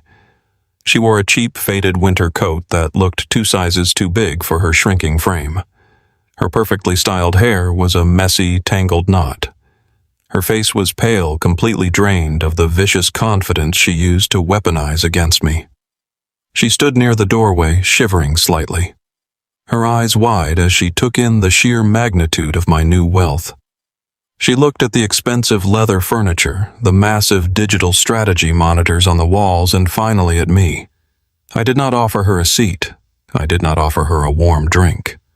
I simply stood behind my desk, resting my hands on the polished wood, and waited for her to speak. She took a hesitant step forward and began to cry. It was not a graceful or dignified cry. It was the desperate, ugly sobbing of a person who had completely run out of options. She told me that her entire world had collapsed into absolute ruin. Her arrogant brother, Todd, was currently sitting in a federal holding cell. The government prosecutors had uncovered the massive digital trail of illegal wire transfers he had executed to help Derek steal the employee pension funds. Todd was facing decades in a federal penitentiary for conspiracy and massive banking fraud. The authorities had immediately frozen every single financial account connected to their family, completely seizing all of their assets under federal racketeering laws. Amanda had been evicted from the luxury apartment she had rented after our separation. She was entirely broke, publicly disgraced, and completely abandoned by the wealthy friends she had valued more than our marriage. She walked closer to my desk, reaching out a trembling hand as if she wanted to touch me, but I took a deliberate step back. She dropped her hand and looked at me with red, swollen eyes. She started begging for my forgiveness. She told me she had made a terrible, unforgivable mistake.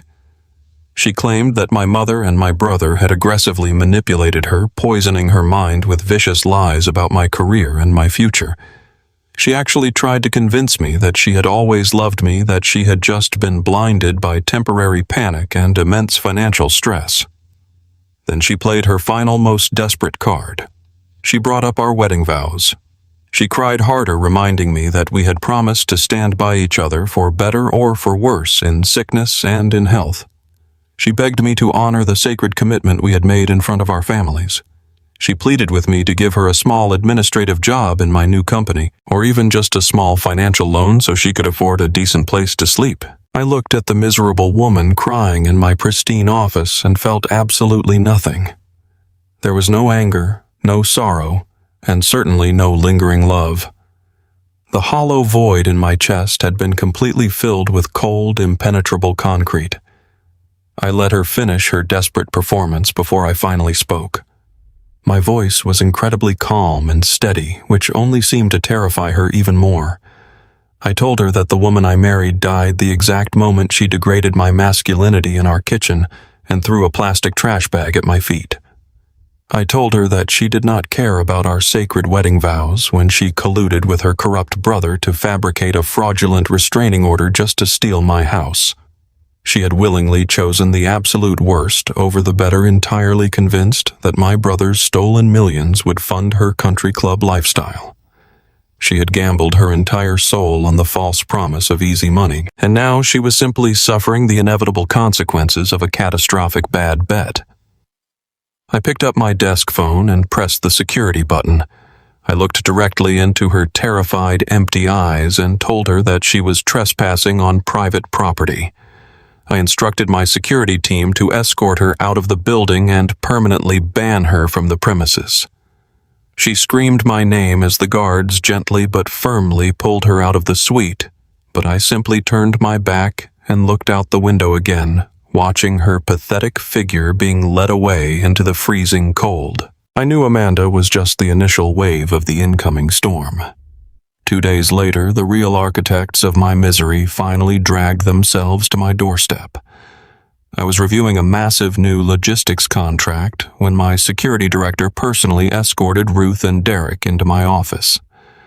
The sight of my mother and my twin brother was almost physically shocking. The pristine, untouchable aura of the Sterling family had been completely annihilated by the federal government. Derek looked like a hunted animal. He was wearing a wrinkled, cheap sweater. He had lost a significant amount of weight, his face drawn and heavily shadowed with deep, dark bags under his panicked eyes. Ruth was completely unrecognizable. The proud, aristocratic matriarch who used to wear heavy pearls and custom-tailored blazers was gone. She looked incredibly old, frail, and utterly defeated. The federal authorities had successfully foreclosed on her massive mansion, and the local news stations had broadcast the humiliating repossession of every single luxury asset they had ever purchased. They were standing in the exact same silo property they had thrown at me like a piece of worthless garbage, and they were completely at my mercy. Ruth did not try to project authority this time. The moment the office doors closed behind them, she completely broke down. She fell to her knees right on my expensive office rug and began to weep hysterically. She clasped her shaking hands together and begged me for salvation. She told me that the federal prosecutors were preparing to formally indict Derek on multiple counts of massive wire fraud and corporate embezzlement. The judge had set an astronomical bail amount, and because all of their accounts were frozen, Derek was going to be transferred to a maximum security federal detention center by the end of the week. She begged me to use my holding company funds to pay the massive bail. She pleaded with me to hire the best criminal defense attorneys in the country to keep her golden child out of federal prison. She shamelessly weaponized her religion, quoting Bible verses about forgiveness and mercy. She cried about the sacred bond of family, desperately claiming that blood is always thicker than water, and that a brother must always protect his own brother in times of crisis. Derek stood behind her, shaking uncontrollably. He could not even look me in the eye. He stared at the floor, crying silently, a pathetic broken shell of the arrogant man who had tried to steal my life's work. I walked slowly around my desk and stood directly in front of my kneeling mother. I did not reach down to help her up. I simply looked down at the woman who had ruthlessly destroyed my life without a single ounce of hesitation. I let her tears soak into the rug. When she finally ran out of breath and looked up at me with desperate, pleading eyes, I delivered the final devastating blow. I did not yell. I did not scream. I spoke with the quiet, absolute authority of a man who held all the power in the universe. I repeated her exact words from that horrific day in the boardroom. I reminded her that she had proudly declared Derek possessed the face of a true leader, while I only possessed the sweat of a common laborer. I looked at Derek, who flinched physically as I spoke his name. I told my mother that her golden child was about to get a highly exclusive mandatory leadership retreat in a federal penitentiary, and he was going to need every ounce of that brilliant leadership to survive the next 10 years behind concrete walls. I told her that my laborer's sweat had built this massive empire, and I was not going to waste a single drop of my hard-earned wealth to save the parasites who had tried to suck me dry. Ruth gasped, covering her mouth with her trembling hands as the absolute reality of my rejection crushed her final hope. She tried to reach for my leg, begging me to reconsider, claiming that she would die of a broken heart if her favorite son was locked away in a cage. I took a deliberate step backward, completely out of her desperate reach. I told them both that the concept of family died in that boardroom. I told them that toxic blood is a poison that must be surgically removed, not a sacred bond that must be protected. I had finally found total peace in my isolation, and I was never going to allow their blinding greed to infect my life ever again. I pressed the security button on my desk. 4 large, highly trained security officers immediately entered the suite. I instructed them to remove the trespassers from my building. Ruth screamed and completely collapsed into hysterics as the guards pulled her off the floor. Derek openly sobbed like a terrified child, offering absolutely no resistance as they marched him out the door toward his inevitable imprisonment. The heavy glass doors slid shut, cutting off their pathetic cries, and silence returned to my sanctuary. I walked back to my massive window and looked out over the sprawling complex. The toxic weight that had anchored my soul for my entire life was completely gone. I was finally absolutely free. A full year has passed since the heavy doors of that courtroom slammed shut and sealed the absolute destruction of the sterling Midwest freight empire. Today, I stand behind the massive floor-to-ceiling glass windows of my new executive office, overlooking the exact same piece of property my mother once threw at me like a piece of worthless garbage. The rotting rusted metal of the old grain silo has been entirely cleared away. In its place stands a towering architectural fortress of reinforced steel and dark polished glass. The ground floor, where I once froze in the dark and tore up toxic carpet with my bare hands, is now a massive state-of-the-art dispatch command center. I watch dozens of my heavy transport trucks roll through the pristine security gates every single hour. We are no longer just a regional carrier. My logistics network now dominates the most extreme geographic locations and large-scale infrastructure projects across the entire country. We move vital heavy machinery across massive suspension bridges and navigate the most treacherous mountain roads on Earth where no other freight company dares to cross. I built this empire on a foundation of absolute transparency and relentless hard work. The drivers and mechanics who were previously robbed by my corrupt brother now work directly for me, earning the highest wages in the industry with fully protected pensions. But the multi-million-dollar corporate expansion is not my greatest victory. My greatest victory sleeps peacefully down the hall in my home every single night. The family court judge took exactly 1 hour to review the massive federal indictments against my former brother-in-law and the fraudulent documents my ex-wife attempted to weaponize against me. I was awarded full and immediate custody of my children. Amanda tried to fight it initially, but when the reality of her total poverty set in, she completely abandoned the legal battle and moved out of state. My children are thriving in ways I could only dream of before. I am making absolutely sure they never grow up with the toxic entitlement that completely poisoned my twin brother. I teach them every single day that true value comes from what you build with your own hands, not from the expensive clothes you wear or the false image you project to the world. They are expanding their brilliant minds incredibly fast. They already read, write, and speak 3 languages, fluently communicating effortlessly in English, Italian, and German. I listen to them practice their vocabulary at the breakfast table, and I feel a profound sense of peace, knowing the cycle of generational arrogance is permanently broken. They will inherit a massive financial legacy one day, but more importantly, they will inherit the strong, unbreakable moral compass my late father originally intended to pass down. As for the people who tried to destroy my existence, the universe delivered a brutal and relentless poetic justice. Derek did not get to walk away with a gentle slap on the wrist. The federal prosecutors showed absolutely zero mercy for a corporate executive who tried to steal the hard-earned retirement funds of blue-collar laborers. I attended his final sentencing hearing just to watch the gavel fall. He stood before the federal judge wearing a cheap, oversized orange jumpsuit, completely stripped of his custom-tailored Italian suits and his expensive imported watches. He cried openly, begging for leniency and blaming everyone else for his massive financial crimes. The judge stared down at him with absolute disgust and handed him a mandatory 5-year sentence in a maximum security federal penitentiary. There is no country club golf course behind those concrete walls. He is spending his days scrubbing cafeteria floors and learning the exact kind of manual labor he mocked me for performing my entire life. Ruth suffered a punishment that was perhaps even worse than prison for a woman entirely obsessed with high society status.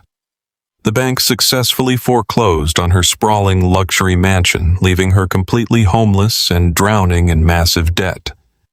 She was forced to move into a cramped, low-income apartment complex on the industrial side of the city.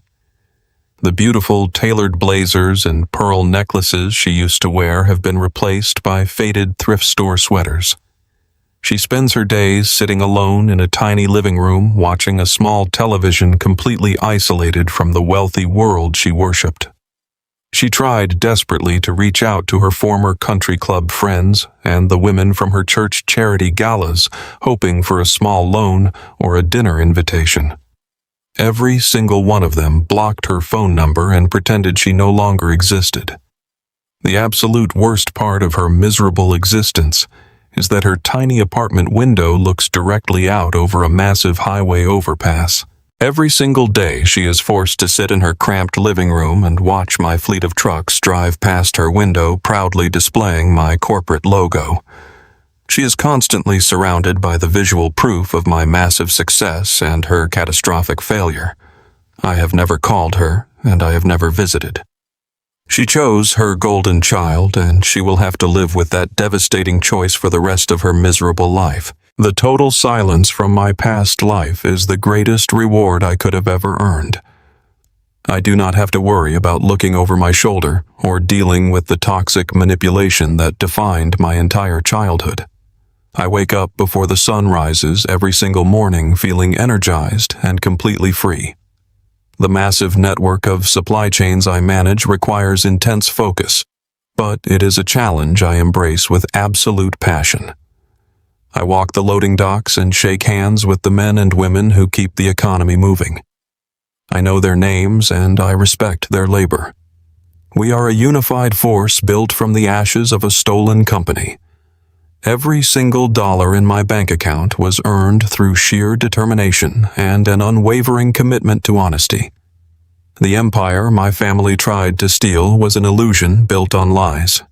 The empire I built is an undeniable reality carved from solid stone, When I stand out on the balcony of my corporate headquarters and feel the cold wind against my face, I often think about the exact moment my mother threw that rusted key at my chest. She intended it to be the ultimate insult. She wanted to hand me a piece of useless garbage to symbolize my absolute lack of worth in her eyes. But she completely misunderstood the fundamental nature of the universe. True wealth is never simply handed to you on a silver platter in a brightly lit boardroom. True wealth is earned in the dark when absolutely no one is watching. It is forged in the freezing cold nights when you are shivering in the cab of a broken-down truck, wondering how you are going to survive until morning. It is hammered into existence when your hands are bleeding and your muscles are screaming, but you refuse to stop breaking through the concrete floor holding you back. The things the world considers completely worthless are very often the hidden foundations of unimaginable greatness. My mother and my brother looked at the old grain silo and saw a toxic wasteland because they possessed absolutely no vision. They only valued shiny, expensive things that required no actual effort to maintain. They worshipped the illusion of success while completely ignoring the structural integrity required to support it. They believed power came from a fancy job title and a corner office, but real power comes from the resilience of a quiet laborer who simply refuses to quit. My father knew this truth. He knew that the golden child who receives everything for free will eventually destroy himself under the crushing weight of his own arrogance. He trusted the son who knew how to suffer because he understood that pain is the ultimate teacher. The pain of betrayal is uniquely devastating because it never comes from your enemies. It comes directly from the people you trusted to protect you. When the people sharing your blood turn against you to secure their own financial comfort, it leaves a massive hollow void in your chest that no amount of money can ever completely fill. I had to learn how to survive the total annihilation of my family unit. I had to learn how to walk away from the woman I promised to spend my life with because her loyalty had a strict price tag. But hitting rock bottom is incredibly clarifying. When every single distraction is violently stripped away, you are left alone with the absolute raw truth of who you really are. I discovered that I was not a weak, pathetic loser who needed to beg for scraps at my brother's table. I was a man entirely capable of carrying the massive weight of a $50 million legacy without losing my soul in the process. I look back at the desperate homeless man I was 1 year ago, and I feel an overwhelming sense of profound gratitude. I am grateful for the brutal termination. I am grateful for the freezing night I spent sleeping in my truck. I am grateful for the fraudulent lawsuit and the terrifying threats. Because without those horrific catalysts, I would have spent the rest of my life working myself to death for a family that viewed me as a disposable machine. The worst day of my entire life was actually a brilliant disguise for the greatest opportunity I could ever receive. You do not discover your true maximum potential when the sun is shining and everyone is cheering your name. You discover your true power when you are trapped in a corner surrounded by predators and forced to fight your way out with your bare hands. I want my children to understand this journey completely. When they are old enough, I will take them down to the ground floor of this massive glass building. I will show them the exact spot where I tore up the rotting carpet and smashed the concrete with a rusted iron stake. I will explain to them that their comfortable lives and their ability to travel the world learning new languages were entirely paid for by the sweat and desperation of that single freezing night. I want them to realize that the sterling legacy does not belong to the loudest voice in the room or the person wearing the most expensive clothes.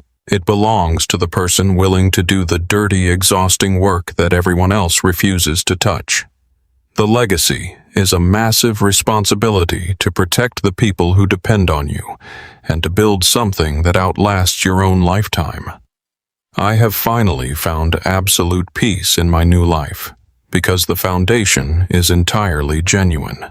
There are no more fake smiles at country club dinners and no more desperate attempts to win the approval of people who despise me. I am surrounded by genuine respect and unconditional love. Now, I want to ask you a very important question. Have you ever experienced the crushing pain of being completely betrayed by your own family? Have you ever been pushed aside, ignored, or mocked by the very people who were supposed to support your dreams? Did you let their toxic cruelty define your entire future?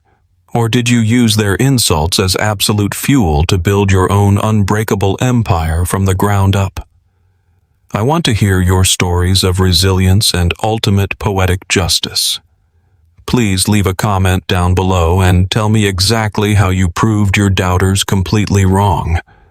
If my journey out of the freezing dark resonated with you, please hit that like button right now and share this video with someone who is currently fighting their own massive uphill battle. Do not forget to subscribe to Scapes Travel 4K for more incredible stories about ordinary people overcoming impossible odds to claim their rightful destiny. Keep building your empire in the shadows, and never let anyone convince you that your rusted key is not the start of something completely legendary. I will see you in the next video.